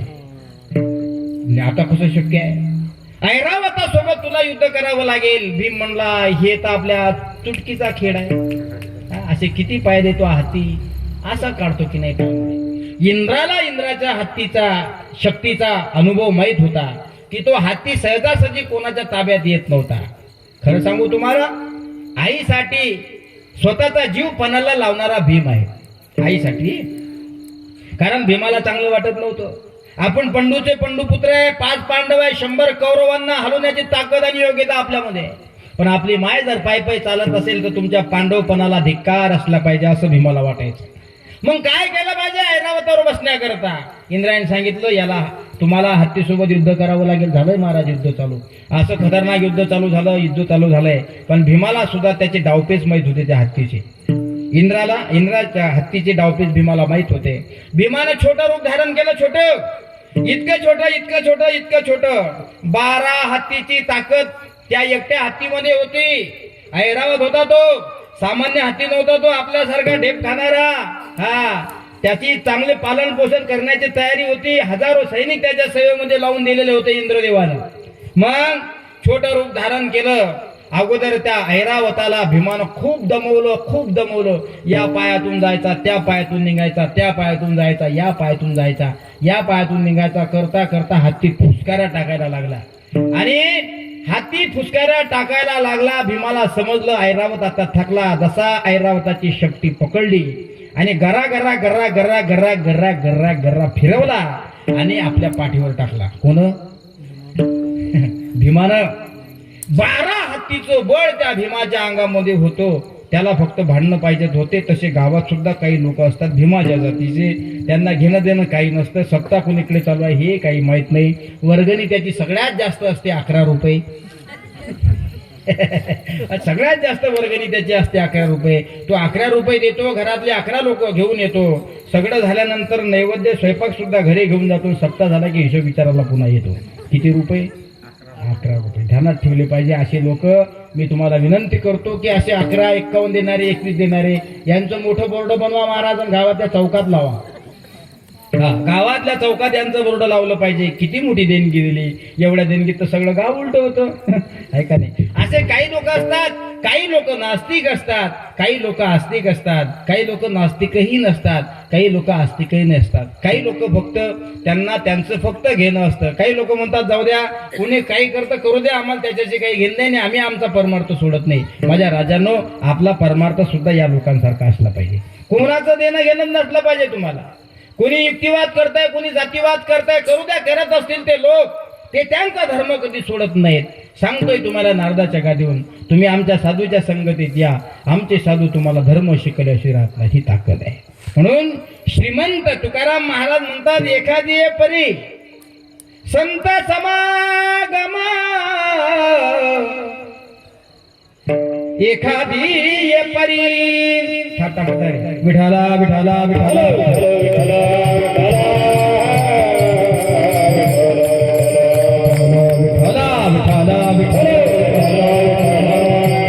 म्हणून संत समागम एखादे परी व्हावे त्याचे द्वारे श्वान याती. समागम या शब्दाचा अर्थ आहे संगत. संगत, साधूची संगत झाली पाहिजे. परमार्थामध्ये सुद्धा साधूची संगत श्रोत्या वर्गाची झाली पाहिजे. आणि प्रपंचामध्ये सुद्धा पती पत्नीची संगत झाली पाहिजे. ऐका, प्रपंचामध्ये जर पती वेगळं सांगत असेल आणि पत्नी वेगळं सांगत असेल, दोघांची संगत जर जुळत नसेल, तर मला असं वाटतंय शेवटपर्यंत त्यांचा प्रपंच चालू शकत नाही. शास्त्रकार वर्णन करतात, पती आणि पत्नी ही प्रपंच रूपाच्या रथाची 2 चाक आहेत. काय? एक पत्नी चाक आहे आणि दुसरं पत्नी चाक आहे. पती पत्नी ही संसार रूपी रथाची 2 चाक आहेत माझ्या राजांनो. त्यातलं एक टायर जर पंक्चर होत असेल तर तुमचा रथ पुढे जाऊ शकत नाही. जातो का? नाही. म्हातारपणात आजीचा आधार आबाला आहे, तसा आबाचा आधार आजीला आहे. 2 पैकी एक टायर जर पंक्चर झालं म्हणजे गेलं, तर तेव्हापासून आजी गेल्यासारखीच ठरते. म्हातारपणामध्ये पती पत्नी ही एकमेकाचे आधारस्तंभ आहेत. दुःख सांगितलेलं आहे खूप मोठं. कसं दुःख आहे सांगतोय तुम्हाला. तुम्ही जन्माला आले आणि जन्म दिल्याबरोबर तुमची आई गतप्राण झाली. जगातलं सगळ्यात मोठं दुःख आहे. बाळाला जन्म दिला, नाही वारली, खूप दुःख आहे महाराज. तुमचा मुलगा 25 वर्षाचा आहे, लग्नाला आलाय तो, पण सुदैवानं गतप्राण झाला, सगळ्यात मोठं दुःख आहे. आणि तरुणपणामध्ये पत्नी मरणं हे सगळ्यात मोठं दुःख आहे. बघा तुम्ही, प्रपंच रूपाची चाकं आहेत. ही चाकं तुम्हाला दुःख देत असतात. प्रपंचाचा गाडा हाकत असताना पती आणि पत्नी जोपर्यंत रोडवर सुरळीत चालू आहे तोपर्यंत तुमचा रथ चांगला आहे. म्हणून संगत घरामध्ये सुद्धा असली पाहिजे. बरेच लोक घरामध्ये संगत न करता विसंगती करतात. सांगतोय तुम्हाला, ऐका. नवीन लग्न झालं, असेच उन्हाळ्याचे दिवस होते. तो म्हणला, माझ्याकडे आला, मला म्हणला, महाराज नवीन लग्न झालं. आता म्हणलं हो झालं बा, चांगली गोष्ट आहे. काय सांगू म्हणे राजाओ. मी म्हटलं काय झालं रामभाऊ. काही नाही म्हणे राजाओ, काय सांगू, नवीन लग्न झालं, एक तर भेटत नव्हती, इकडून तिकडून भेटली तर लय डोसक्याच्या वरची भेटली म्हणे राजा. म्हणे कसे काय? म्हणे उन्हाळ्याचे दिवस आहेत की नाही आता. म्हटलं हो आहेत. म्हणे तिला मी उन्हाळ्याच्या दिवसात शरबत मागितलं की ती मला चहा करून देते म्हणे. म्हटलं असं कोण? म्हणे उलट्या डोसक्याची आहे.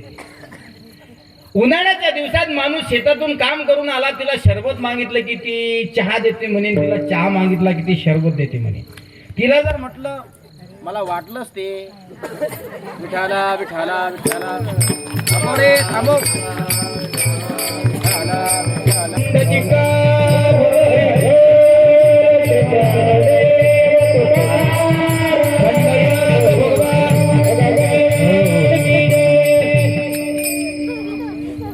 लाईन गेली म्हणून लाईनचा फायदा घेतला काय कोण? हा, एका गावात असंच झालं महाराज. इथं तरी 2 मिनिटात आली. तुम्ही चांगली आयोजक मंडळीला माझी खरोखर खूप खूप त्यांचा मी आभारी आहे.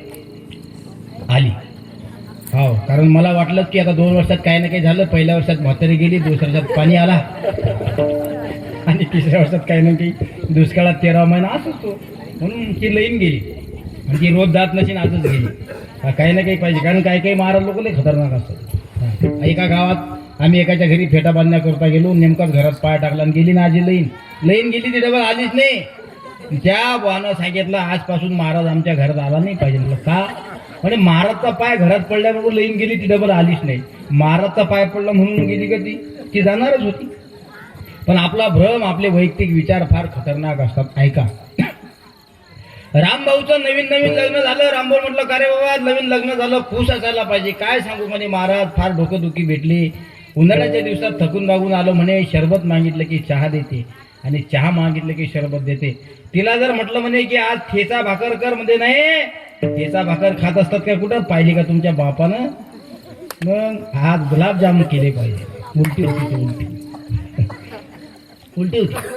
यानं जर म्हटलं ठेचा भाकर कर, ती म्हणायची वरण भात पोळी. यानं जर वरण भात पोळी म्हटली, ती म्हणायची काला जामून. उलटी होती. मग कर्मधर्म सुदैवानं रामभाऊच्या वडिलाचं वर्षश्राद्ध जवळ आलं. संगती आणि विसंगती सांगतो तुम्हाला. प्रपंचामध्ये पती पत्नी यांची जर संगती सोबत असेल तर संसार रूपी रथाचा गाळा शेवटच्या श्वासापर्यंत बिना पंक्चर होण्याचा चालत असतो. आणि एक चांगलं आणि एक वांगलं असेल. तुम्हाला गावरान भाषेत सांगतो, एक जवान बैल लावला गाडीले आणि एक डंगरा बैल लावला गाडीले, मेळ बसेल का? ते सोयाबीनचे पोत्याचं वजन टाकलं की म्हातारा बैल पुढे जाणारच नाही. तुम्हाला कसं काय राजा? हा 30 वर्षाचा गोरा, मी 65 वर्षाचा बैल, आमचा मेळ बसत नाही. दोन्हीही 30 वर्षाचे पाहिजे तर 30 पोते सोडून 35 पोते टाका, गाळा हाकून घेतील बाबा. असा विषय झाला. म्हणून फार उलटी आहे म्हणे. वरण भात पोळी म्हटले की म्हणे नाही, वरण भात पोळी नाही, गुलाबजाम असतात. गुलाबजाम म्हटले की नाही, बासुंदी केली पाहिजे. बासुंदी म्हटले की म्हणे बासुंदी नाही, श्री बालाजीचा बेत केला पाहिजे. कोणता बालाजीचा बेत माहिती आहे तुम्हाला? श्री बालाजीचा बेत. श्री म्हणजे श्रीखंड, बा म्हणजे बालुशाही, ला म्हणजे लाडू, जी म्हणजे जिलेबी, तोंडाले पाणी सुटू देऊ नका, असा भेद असला पाहिजे म्हणे. रामभाऊच्या वडिलाचं वर्ष श्राद्ध जवळ आलं. लग्नाच्या अगोदर वडील निजामाला निघून गेले होते. बायकोची सल्ला घेतली म्हणे. आहे काय म्हणता? बाबाचं पुण्यस्मरण जवळ आलंय म्हणे. माझी अशी इच्छा आहे की घरच्या घरी 5-50 लोक जेव घालून बेसन भाकर आणि कांद्याची पंगत देऊ. येडे आहे का म्हणे तुम्ही? उलटी होती ती. याला मेजवानी करायची होती, पण याला माहित होतं आपण बेसन भाकर म्हटलं की हे गुलाबजामू पर्यंत जाते. आणि यानं जर गुलाबजाम म्हटला तिनं सगळ्या पंक्तीला बेसन भाकर खाऊ घातली असते. बाबाचं पुण्यस्मरण जवळ आलं म्हणे. माझी इच्छा आहे की 5-50 लोकांना गरिबी घरच्या घरी बेसन भाकर बुक्कीनं कांदा पाहुणे म्हणते तुला फळायला लावू. हा काय सांगता म्हणे तुम्ही? माझ्या सासऱ्याचं पुण्यस्मरण आलंय म्हणे. असं बेसन भाकर बुक्कीनं कांदा कुठे पाहुण्याला फळायला लावत असतात का म्हणे? तुम्हाला तर काही म्हणतात ना बाया, तुम्हाला काही समजत नाही. मी महाराज पुण्याच्या ठिकाणी कीर्तनासाठी गेलो. DYSPच्या घरी फेटा बांधण्यासाठी थांबलो. DYSP पुण्याचे. आणि DYSPच्या घरी फेटा बांधण्याकरता थांबलो. आरसागिरीचा मस्त स्टँडर्ड बंगला बांधलेला, ज्या घरात बाथरूम मध्ये गेल्यानंतर साबणानं हात म्हणजे फ्रेश वासना हात धुतल्यानंतर हात पुसण्याचा टावेल वेगळा, तोंड पुसण्याचा टावेल वेगळा, अंग पुसण्याचा टावेल वेगळा, अजून काय काय पुसण्याचं काय काय वेगळं त्याचं. असे वेगवेगळे टाईप. इतका श्रीमंत माणूस DYSPच्या घरी गेलो आणि सांगितलं अगं सोन्याची मम्मी म्हणजे त्याच्या मुलाचं नाव सोन्याची मम्मी महाराज आले, चहा पाणी घेऊन ये. आता ती सोन्याची मी म्हणून हे आल्यानंतर ओ आणते रे सोन्याचे पप्पा, आतून आवाज आला आणते रे सोन्याचे पप्पा, आणते रे सोन्याचे पप्पा. मग मी चौकशी केली, म्हटलं भाऊ मी तुमच्या घरी आलो राजावर, तुम्ही काय करता? म्हणते महाराज मी देशाची सेवा करतो, मी पुण्यात पिंपरी चिंचवडच्या ठिकाणी DYSPचं काम करतो. तिकडे 7 ते 9 कीर्तनाचे कार्यक्रम असतात, आपल्यासारखं नसतं रात्री 8 ते 10, 8:30 ते 10:30. 7 ते 9 वाजता कीर्तन झालं म्हणजे टप्पू मारून आपापल्या घरी, ही पद्धत आहे. ती पद्धत आपल्याकडे असली पाहिजे. मुंबई पुण्याकडे तुम्ही कीर्तनाला गेले की 7 ते 9 7 वाजता कीर्तन चालू झालंच पाहिजे, वाट पाण्याची गरज नाही. अशा वाड्या वस्त्या असतात आणि वाड्या वस्त्याचे लोक पैशानं सुद्धा श्रीमंत आहेत, मनानं सुद्धा श्रीमंत आहेत. संप्रदायाची आवड सुद्धा खूप आहे. बरेच वर्ष 12-13 वर्षाच्या भागामध्ये कीर्तनासाठी गेलो, मुंबईपर्यंत गेलो. आतून आवाज आला सोन्याची मम्मी, महाराज आले, चहा पाणी घेऊन ये. आणते रे म्हणे सोन्याचे पप्पा. मी म्हटलं आणते हो सोन्याचे पप्पा, हा विषय ठीक होता, आणते रे म्हणजे काय? म्हटलं तुम्ही काय करता? म्हणे मी DYSP आली माऊलीची घरात घेऊन, ते मोठं पोतं घातलेलं, हा त्या पोत्याचं नाव काय घेता, मोठं पोतं घातलेलं. म्हटलं तुम्ही काय करता? अवा अगोदर चहा आणला म्हणे, पाणी आणायला पाहिजे, तुम्ही चुप बसा म्हणे सोन्याचे पप्पा, तुम्हाला काही समजत नाही. म्हटलं बा हा DYSP आहे, सोन्याची माय म्हणते तुम्हाला काही समजत नाही. DYSPची बायको DYSPला म्हणते तुम्हाला काही समजत नाही. मला सांगा, SP ची बायको जर SP ला म्हणते तुम्हाला काही सुचत नाही, आपली चटणीवर तेल टाकणारी आपल्याला सुचू देईन का? नाही महाराज. लाठी का व्यवहार सर्व हा संसार, वाया झार हरी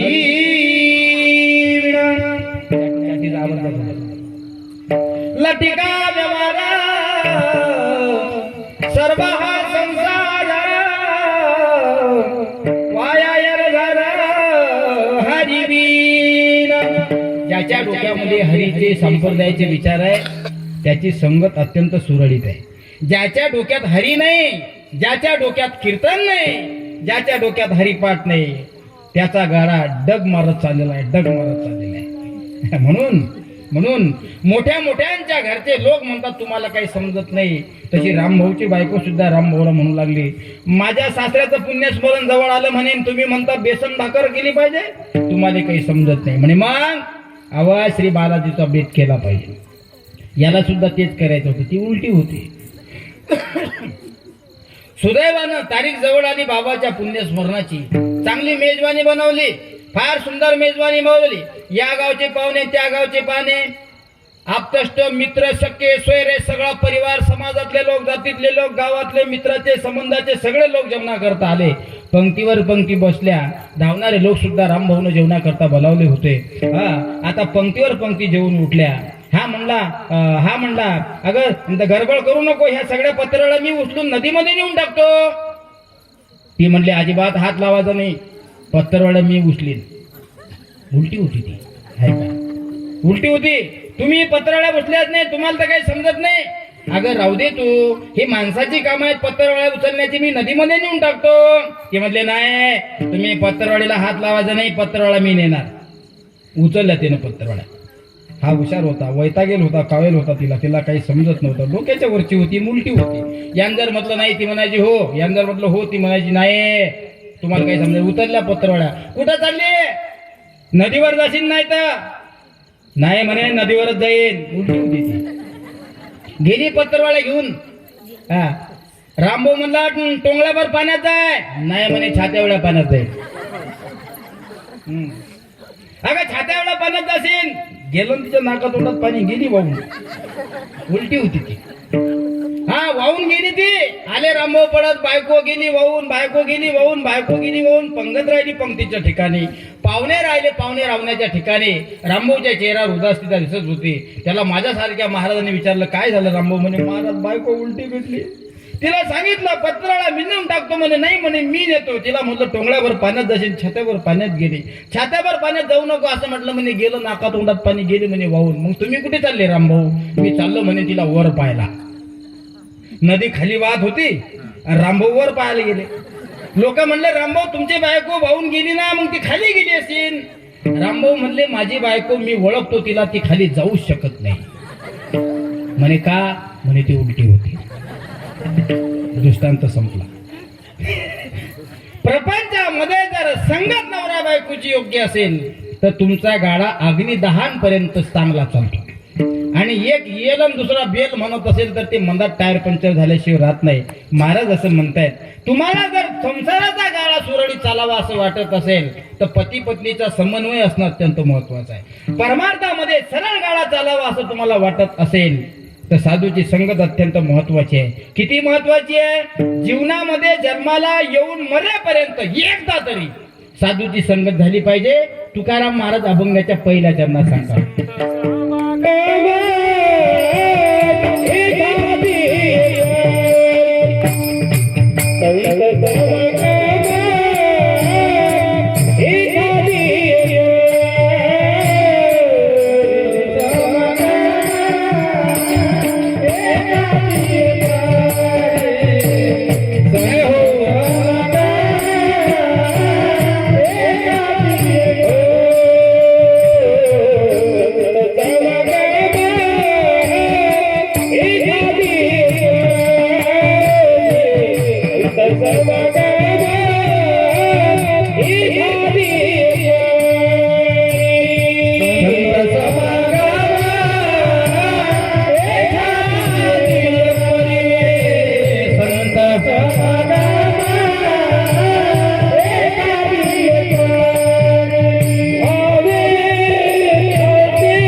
बेराळाचा साऊंड सिस्टीम आहे.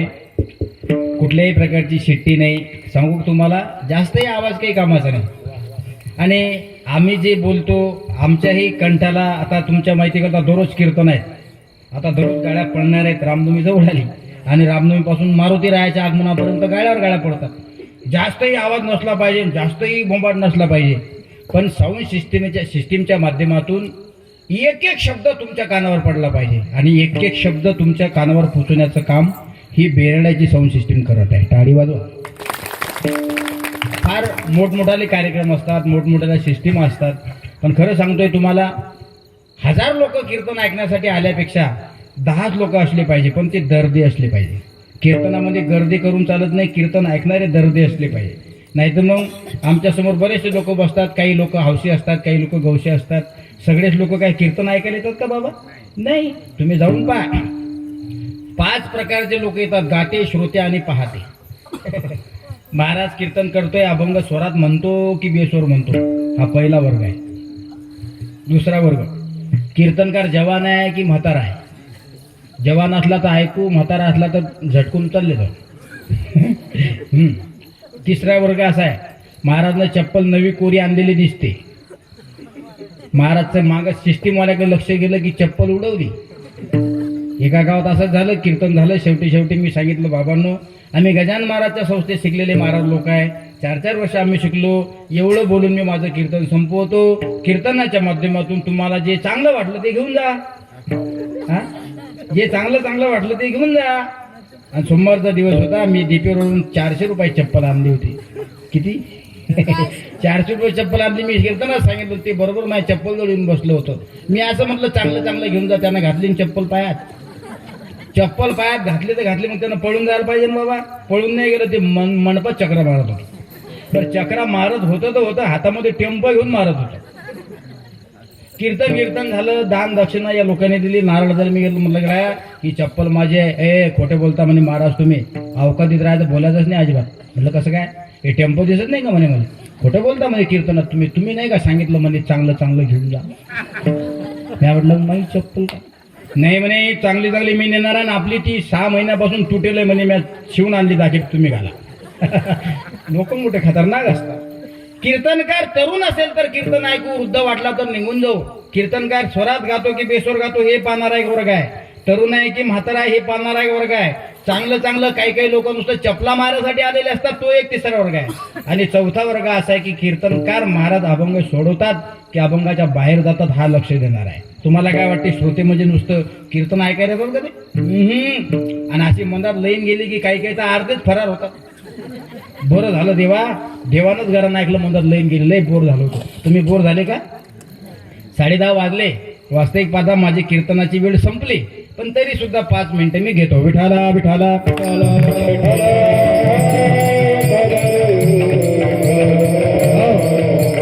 म्हणून माझ्या मायबापांनो, प्रपंचामध्ये पती पत्नीचं चाक सुरळीत असलं पाहिजे तर तो प्रपंच नेटाला जात असतो. तसं जीवन नेटाला जावं असं तुम्हाला वाटत असेल तर जीवनामध्ये एकदा का होईना तुम्हाला साधूची संगत झाली पाहिजे. मग साधूची संगत माणूस म्हणून तुम्हाला होत नसेल, शास्त्रकार वर्णन करतात कुत्र होऊन वा. या कुत्र्याचं नाव शास्त्राने ग्रंथामध्ये घेतलं आणि कुत्र्याचं सगळ्यात मोठं योगदान आहे. जी माणसं काम करत नाही ती कधी कधी पशु काम करत असतात. हा, जी माणसं काम करत नाहीत ती कधी कधी पशु काम करत असतात. काय करतंय कुत्र महाराज कधी झोपत नाही. कुत्र्याचे अनेक लक्षणं सांगितले सुभाषितामध्ये, ऐका. काक चेष्टा बकत ध्यानम श्वान निद्रा तथैव च अल्पाहार ग्रह त्यागम विद्यार्थी पंच लक्षणम. संस्कार शिबिरामध्ये आम्ही आमच्या मुलांना सुभाषित शिकवतो. काक चेष्टा बकत ध्यानम श्वान निद्रा तथैव च अल्प आहार ग्रह त्यागम विद्यार्थी पंचदर्शनम. माणूस ढोरासारखा झोपला पाहिजे का माणूस कुत्र्यासारखा झोपला पाहिजे? कुत्र्याचं नाव आलं इथं. व्हावे त्याचे द्वारी श्वान याती. श्रीमंत तुकाराम महाराजांचा अभंग आहे. तुकाराम महाराजांनी कुत्र्याला अभंगात घालावं. व्हावे त्याचे द्वारी माणूस याती, व्हावे त्याचे द्वारी मनुष्य याती. माणसाला का नाही घातलं, कुत्र्याला का घातलं? कारण आमच्या संतांना माहित आहे माणूस बेमान आहे आणि कुत्र इमानदार आहे. तुम्ही जर तुमच्या दारावर येणाऱ्या कुत्र्याला दररोज कोरभर अर्धी चतकोर पोळी भाकर टाकत असाल, ते कुत्र बसा खाली बसा 5 मिनिटं बसा खाली. तुम्ही जर कुत्र्याला अर्धी चतकोर भाकर टाकत असाल तर ते कुत्र दररोज तुमच्या दारी शेपूट घालून बसते. इमानदार आहे ते. कारण ते ज्याचं मीठ खातं त्याच्याशी शेवटपर्यंत नीट राहतं. त्या कुत्र्याला जाणीव असते की मी माझ्या मालकाच्या घरची भाकरी खातोय म्हणून मी त्याची चाकरी केली पाहिजे. सुदैवाने एखाद्या वेळेस श्रीमंत असू द्या मालक, गावाच्या गावखरीत मालकाचा बंगला असू द्या आणि एकूण एक कुत्र असू द्या आणि त्या घरावर चोरांचा दरोडा पडू द्या, हे कुत्र सगळ्यात पुढे जाऊन मालकाला वाचवण्याचं काम करते. म्हणून तुकाराम महाराजांना कुत्र्याचं नाव घेतलं, माणसाचं नाही घेतलं. मला सांगा, माणसाला झोप जनावरासारखी असली पाहिजे, ढोरासारखी असली पाहिजे का कुत्र्यासारखी असली पाहिजे? हे पोरियो दचकू नका. कोणासारखी असली पाहिजे बाई झोप? कुत्र्यासारखी असली पाहिजे का ढोरासारखी असली पाहिजे? महाराज झोप कुत्र्यासारखी असली पाहिजे. का? कुत्र कधी झोपत नाही म्हणून असली पाहिजे. विठाला विठाला.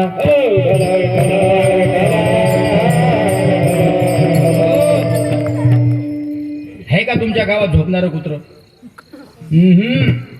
शास्त्र सांगते. मी तरी खोटा बोलत असेल पण शास्त्र नाही खोटं बोलत. कुत्र कधी झोपत नाही. तुमच्या पायाची चाऊल दान दान दान दान आली रे आली की कुत्र लगेच उभं राहतं. आणि शेपटी आलो तर काय संकट आहे मालक मला सांग, तू फक्त परमिशन दे, त्याचं टंगलंच तोडतो. कुत्र आहे ते.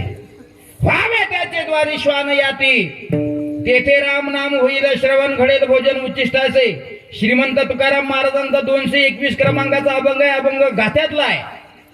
महाराज याचं वर्णन करतायत, माणसापेक्षा कुत्रे इमानदार आहे म्हणून माणसाचं नाव घेण्याऐवजी कुत्र्याचं नाव घेतलं, म्हणून कुत्र्याचं नाव आपण सुद्धा घेतलं पाहिजे.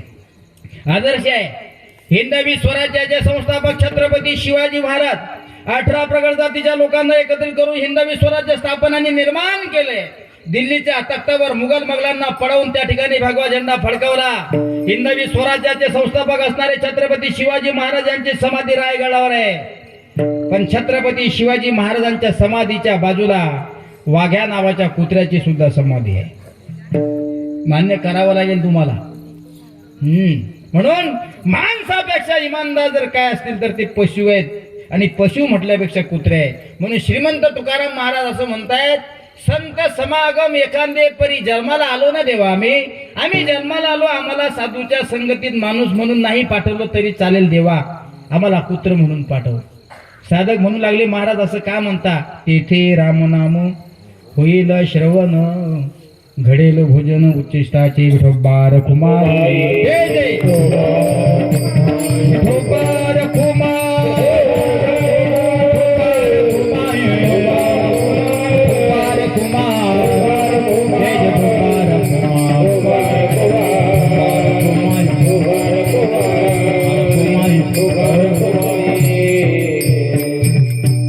म्हणून तेथे रामनाम होईल श्रवण, घडेल भोजन उच्चिष्टाचे. ऐका, झालंय माझं कीर्तन. बानखेडकर ऐका, हा माणसाचा अमूल्य किमतीचा असणार नरदेह तुम्हाला मिळाला, हा कधीतरी साधूच्या संगतीत विलीन करा. केलं पाहिजे.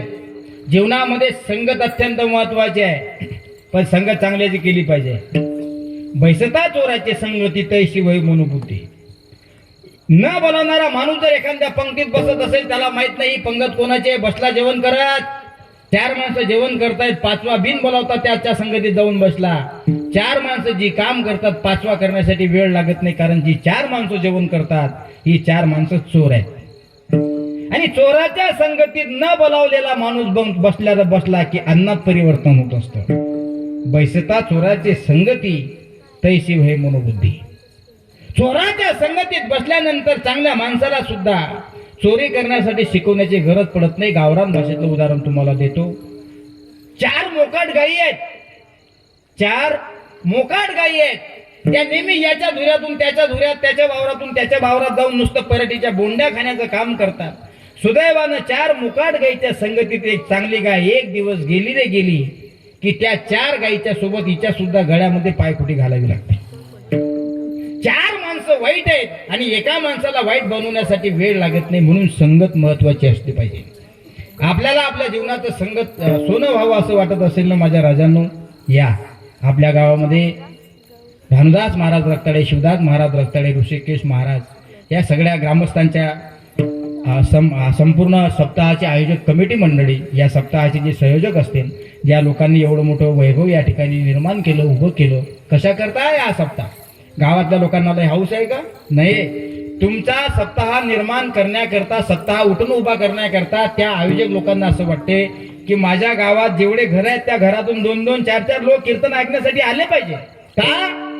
कीर्तन ऐकण्याच्या निमित्तानं त्यांच्या जीवनात सत्संग घडला पाहिजे. हा सत्संग आहे आणि याच्याशिवाय जीवनाचा उद्धार नाही. म्हणून 7 दिवस का? 7 दिवसामध्ये तुम्हाला मरायचंय म्हणून 7 दिवस. साधूच्याच गप्पा का?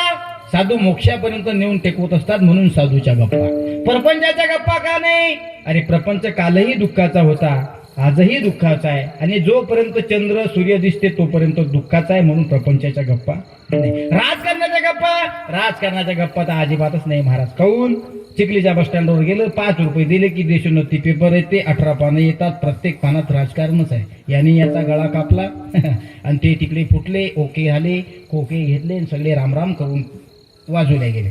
याचा अर्थ असा आहे, राजकारण कीर्तनात नाही, समाजकारण कीर्तनात नाही, प्रपंच कीर्तनात नाही. कीर्तनात फक्त वारकरी संप्रदायाच्या गप्पा असल्या पाहिजे. म्हणून जे आयुष्य तुम्हाला लाभलंय ना, ह्या आयुष्याचं सोनं करून घ्या. एक चंदन नावाची कवी आहे, त्यांची फार सुंदर गाणं आहे, मी सांगतो तुम्हाला, ऐका.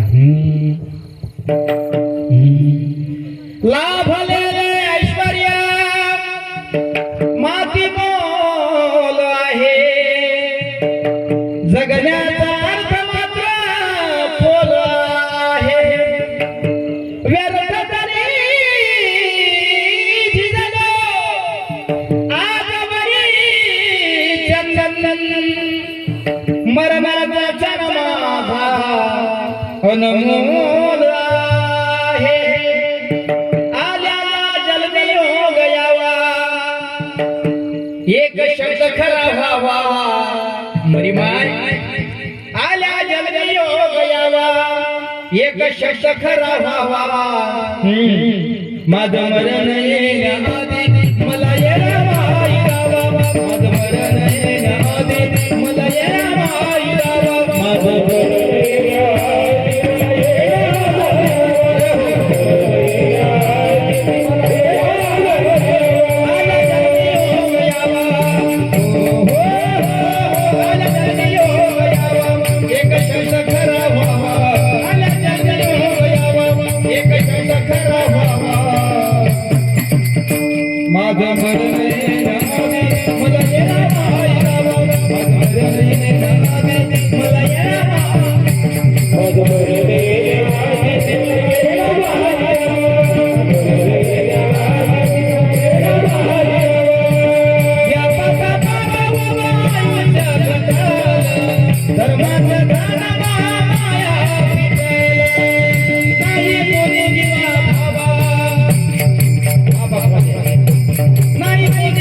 अतिमोल आहे, जगण्याचा अर्थ मात्र खोल आहे. व्यर्थ जरी झिजलो आजवरी चंदन.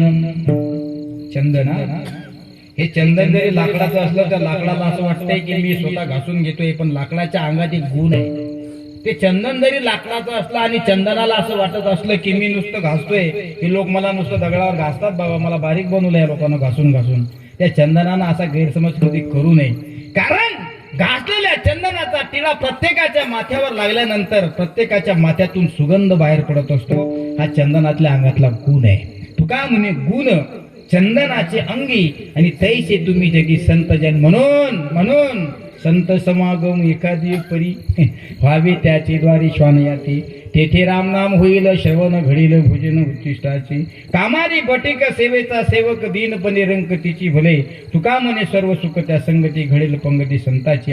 हे देवा साधूच्या संगतीत मला एकदा तरी जाऊ दे. माणूस म्हणून नाही पाठवलं तरी चालेल, कुत्रा म्हणून पाठव. आणि तिथं गेल्यानंतर काय, त्या साधूच्या दरबारामध्ये सेवा करणारी एखादी नौकरानी असेल, त्या नौकरानीचा मला सेवक होऊ दे. बटीचा बटक, सेवेचा बटक म्हणजे नौकरानीचा सेवक होऊन मला काम करू दे. आणि दुसरी गोष्ट, ज्या ज्या ठिकाणी साधू संत पंक्तीत भोजनाचा आस्वाद घेतात ना, त्या पंक्तीत मला बसून त्यांचं उष्ट खाण्याचं सौभाग्य मिळू दे. तुका म्हणे सर्व सुख त्या संगती घडेल पंगती संताची. झालेली सेवा योगीराज गजानन महाराज परमहंस रामकृष्ण मौनी बाबा यांच्या चरणी समर्पण करतो आणि सेवेला पूर्णविराम देतो. मी आतापर्यंत तुम्हाला काही त्रास दिला नाही, जाता जाता मी सगळ्यांना त्रास देणार आहे. अगोदर ज्ञानेश्वर महाराजांचं भजन करू. ज्ञानेश्वर माऊली नारायण माऊली तुकाराम माऊली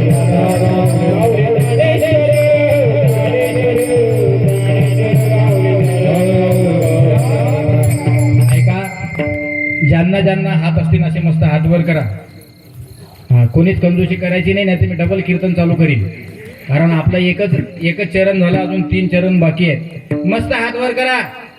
चिखलीच्या बस स्टँड पर्यंत आवाज गेला पाहिजे. कोणी कंजूसी करायची नाही, नाही तर मी माझ्या गाडीमध्ये इच्छू आणलेले आहेत, प्रत्येकाच्या सोबत पाठवून दे. हात वर. एकच आवाज.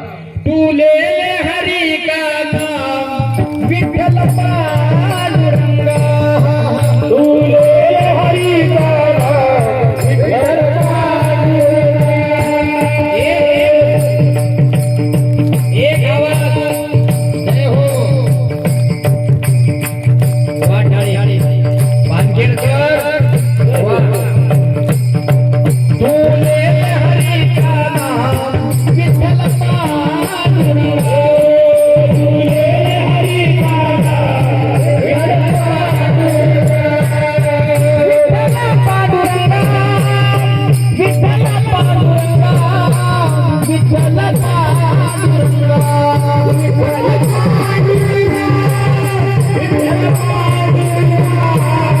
विठ्ठल पांडुरंगा. तुले हरी का नाम विठ्ठल पांडुरंगा. तुले हरी का नाम विठ्ठल पांडुरंगा. ओम नमः शिवाय. हरि ओम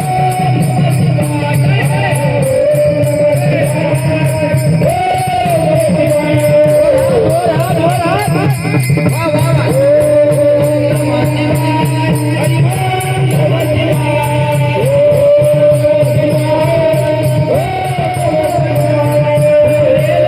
का नाम विठ्ठल पांडुरंगा. हरि का नाम विठ्ठल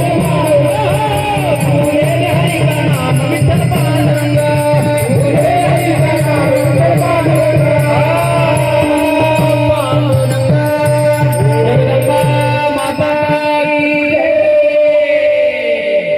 झालेली सेवा पुनश्च एकदा. योगीराज संत सम्राट गजानन महाराज परमहंस रामकृष्ण मौनी बाबा श्रीमंत तुकोबाराय विश्वमाऊली ज्ञानोबाराय यांच्या चरणी समर्पित करतो. या रक्ताळी महाराज मंडळींनी मला या ठिकाणी अत्यंत प्रेमापोटी हे 2 तास सेवा करण्याचे सौभाग्य प्राप्त करून दिलं, त्यांनाही सुद्धा माझा धन्यवाद. आणि या कार्यक्रमाचे संयोजक, आयोजक, नियोजक, साऊंड सिस्टीम, स्पीकर, प्रकाश मंडप, पंक्तीचे अन्नदाते, पाकिट देणारे सौजन्य मंडळी, या सगळ्यांना सुद्धा माझा खूप खूप धन्यवाद की आपण सगळे लोक दरवर्षीप्रमाणे याही वर्षी सप्ताहासाठी सहकार्य करत जा. कारण हे कार्य कोण्या एकट्याचं म्हणून आपण कधी करायचं नाही. कारण हे कार्य आहे श्रींचे जो जे करील तयाचे. हे कार्य श्रींचं आहे, म्हणजे हे कार्य कृष्णाचं आहे, हे कार्य रामाचं आहे. आपण हिंदुस्थानमध्ये राहतो, सणावर सण सणासारखे आपल्या भारत देशामध्ये हिंदुस्थानमध्ये येतात. आता मर्यादा पुरुषोत्तम प्रभू रामचंद्राचा जन्मोत्सव सोहळा सुद्धा या ठिकाणी आहे आणि रामनवमीच्या निमित्तानंच हा अखंड हरिनाम सप्ताह चालू आहे. म्हणून एकटा कुणी करत असेल म्हणून त्यालाच करू द्या असं अजिबात डोक्यात विचार आणायचे नाहीत. ऐका, प्रत्येकानं या सेवेचं फळ मिळवण्याचा प्रयत्न करायचा. एखाद्याला वाटत असेल मी गरीब आहे, अन्नदान देण्याची माझी इच्छा आहे, पण आर्थिक परिस्थिती नसल्यामुळे मी पंगत देऊ शकत नाही. शेजारच्याची पंगत असेल त्यानं शेजारच्या घरी जा. जेवणारे वारकरी त्यांच्या उष्ट्या पत्तरवाळ्या उचलण्याचं काम करा. जेवढं फल अन्नदात्याला भेटते तितकं पत्तरवाळी वाचनाला भेटते. तुम्हाला असं वाटत असेल मला देण्याची इच्छा आहे पण देता येत नाही, खिसा गरम नाही माझा. कीर्तन चालू होण्याच्या अगोदर इथं धर्म मंडपात पट्ट्या टाकण्याचं काम करा. नक्की तुमच्या पदरामध्ये पुण्य पडेल. कीर्तन झाल्यानंतर पट्ट्या उचलण्याचं काम करा. नक्की तुमच्या पदरामध्ये पुण्य पडेल. हे सेवेचं फळ आहे. प्रत्येकाला सेवेचं फळ भेटत असतंय. तन्मन धनानं समर्पणानं करा. वारकरी संप्रदायात एकमेकाचे पायवडी धंदे करू नका. आणि महत्वाची सूचना, 1 मे पासून परमहंस रामकृष्ण मौनी बाबा संस्थानमध्ये दरवर्षीप्रमाणे भव्य दिव्य स्वरूपात वारकरी बाल संस्कार शिबिराचं आयोजन मौनी बाबा संस्थानने केलेलं आहे. त्यामध्ये 150 ते 200 मुलं दरवर्षी प्रवेश घेत असतात. यावर्षी सुद्धा ते आयोजन आम्ही केलेले आहे. इत्या 5वी 6वी 7वी 8वीत जाणाऱ्या मुलांना त्या ठिकाणी प्रवेश देणे चालू आहे. आणि पुढे 1 महिन्याचा शिबिराचा कालखंड पूर्ण करून तुम्हाला तुमच्या मुलाला जर वारकरी शिक्षण संस्थेमध्ये शिकण्याकरता टाकवायची तुमची इच्छा असेल तर मुलाला घेऊन आई वडिलांना माझ्याकडे यायचं आहे मौनी बाबाच्या मठात. मी सुद्धा मौनी बाबाचा एक सेवक आहे, एक कर्मचारी आहे. पण तरी सुद्धा मला असं वाटतं की उन्हाळ्याच्या दिवसात ही मुलं नको तिकडे आंब्यावर जातात, काही पवायला जातात, काही डाबडुबली खेळायला जातात, नको त्या उचापात्या करतात, घरी भानगडी घेऊन येतात. इथं भानगडी न केल्यापेक्षा संस्कारित होण्याकरता मौनी बाबाच्या मठात पाठवा. आणि पुढे तुमच्या मुलाला जर शिकायची इच्छा असेल की माझा मुलगा शिकला पाहिजे. आता आमच्यासोबत ही 1-1, 2-2 वर्षाची मुलं आहेत. आपल्या गावात दरवर्षी येतात आमचे शिवदास महाराज रक्ताडे. किती चांगलं वाटत असेल त्या बापाला की माझा मुलगा आज कीर्तनामध्ये चाल गातोय. मला माहित आहे एखाद्या पालकाचा मुलगा जर कीर्तनामध्ये चाल गात असेल ना, फक्त त्याच्या डोळ्यातून पाणी येत नाही पण त्याचं हृदय रडल्याशिवाय राहत नाही. ही संस्काराची ताकद आहे. मला माहित आहे. 17 ते 18 वर्ष झालं मी हे लेकरं सांभाळण्याचं काम करतोय. माझ्याजवळ 100 बळकर एक मुलं आहे. माझी एकच इच्छा असते की बाबा रे, तुमच्या आई वडिलाला माझा 17 वर्षात एकही फोन कधी गेला नाही की तुमचा मुलगा माझ्याकडे शिकतो, मला 100 रुपये ताबडतोब पाठवा. नाही, तुमच्या सगळ्या मायबापांच्या आशीर्वादानं, ज्ञानोबा तुकोबाराच्या आशीर्वादानं, महाराष्ट्राच्या आशीर्वादानं काहीच कमी नाही. कारण आम्ही ज्ञानोबाचे तुकोबाचे लेकर आहे. अरे विठोबाचे राज्य आम्हा नित्य दिवाळी, विष्णुदास नाम जीवे भावे दिवाळी. आमच्यासाठी काही दिवाळीलाच कोरे कपडे घातले पाहिजे असं काही आहे का? जिथं कीर्तन तिथं आमची दिवाळी. म्हणून आमचा कधी या लोकांना फोन जात नाही की तुमचा मुलगा आमच्याकडे 2-3 वर्षापासून शिकतो आणि शिकते म्हणून 2-3 हजार पाठवा. नाही, तुमचा मुलगा आमच्याकडे शिकून चांगला राहत असेल, नाव मोठं कमावत असेल आणि समाजाच्या समोर जर तो गात असेल, समाजाच्या समोर तो वाजवत असेल आणि वाजवल्यानंतर गायल्यानंतर तुमच्यासारखे लोक त्याला टाळी वाजून त्याचं कौतुक करत असतील, ही सगळ्यात मोठी आमच्यासाठी तुमची देणगी आहे बघा. आणि हीच सगळ्यात मोठी आमच्यासाठी गुरुदक्षिणा आहे. म्हणून असा मुलगा तयार व्हावा असं तुम्हाला वाटत असेल, 1 रुपया सुद्धा न खर्च करता पुढील शिक्षणाकरता मुलाला त्या ठिकाणी ठेवल्या जाईल. अशी जर तुमची इच्छा असेल तर नक्की मठामध्ये या आणि आमच्याशी संपर्क करा. दुसरी गोष्ट, मौनी बाबाचा पौष पौर्णिमा महोत्सव असतो, जन्मोत्सव असतो. त्या उत्सवात सुद्धा आपण दरवर्षी सहभागी झालं पाहिजे. मौनी बाबा काही दुसरे तिसरे कोणी नाही. येळपट लोक आहेत आपल्या मराठी लोक, त्या सैलानीला जातात हो. आमच्या मौनी बाबाच्या मठात भाड्यानं खोल्या भेटत नाहीत दादा, लवकर तुम्हाला सांगतो. 3-3 हजार 2-2 हजार रुपये रूम भाडं देऊन ते राहतात लोकांना. शुद्ध मराठी ब्राह्मण लोक, दिल्लीतून आलो, कोकणातून आलो. अरे बाबा, ते इतक्या दूरून येतात, तुम्हाला चिखलीचे मौनी बाबा दिसत नाही, तुम्हाला चिखलीची देवी दिसत नाही, तुम्हाला चिखली शेगावचे गजानन महाराज दिसत नाही, चालले सैलानीला. काय तिथं? अंधश्रद्धेपासून आपण सावध राहिलं पाहिजे. हिंदू धर्म अंधश्रद्धेपासून अजून दूर झाला नाही हे त्याच्यावर निष्कर्ष होते. विचारलं जातं कोण आहात तुम्ही, ते सांगतात आम्ही ब्राह्मण आहे. कुठे चालले? सैलानीला. तिथं लिंबू मिरच्या. अंधश्रद्धा आहे. भूत कधी कोणाच्या अंगात जात नाही. तुम्ही अजूनही येळपटासारखं वागू नका. आपले देव काय सुट्टीवर आहेत का? मौनी बाबा संस्थान आपलं कुळदैवत आहे. चिखलीची रेणुका माता आपलं कुळदैवत आहे. म्हणून चिखलीला तुम्ही बाजारला येता, चिखलीला तुम्ही दवाखान्यात येता, कपडे लत्ते घेण्याकरता येता. विनंती असेल माझी तुम्हाला, तुम्ही तुमच्या कामाच्या निमित्तानं चिखलीला जर आल्या ना, एकदा मौनी बाबाच्या दर्शनाकरता या. मी गादीवरून सांगतोय तुम्हाला, मौनी बाबा तुमचं सगळं दुःख हरण केल्याशिवाय राहणार नाही. ही मौनी बाबाच्या दर्शनाची ताकद आहे. म्हणून झालेली सेवा मौनी बाबाच्या चरणी समर्पित करतो. सेवेला पूर्णविराम. येता अवकाश. बोलण्याच्या आयुष्यात चुकीचे शब्द निघाले असतील, बुद्धीचा दोष योग्य वाटत असेल, वारकरी संप्रदायाचा विठाला जय.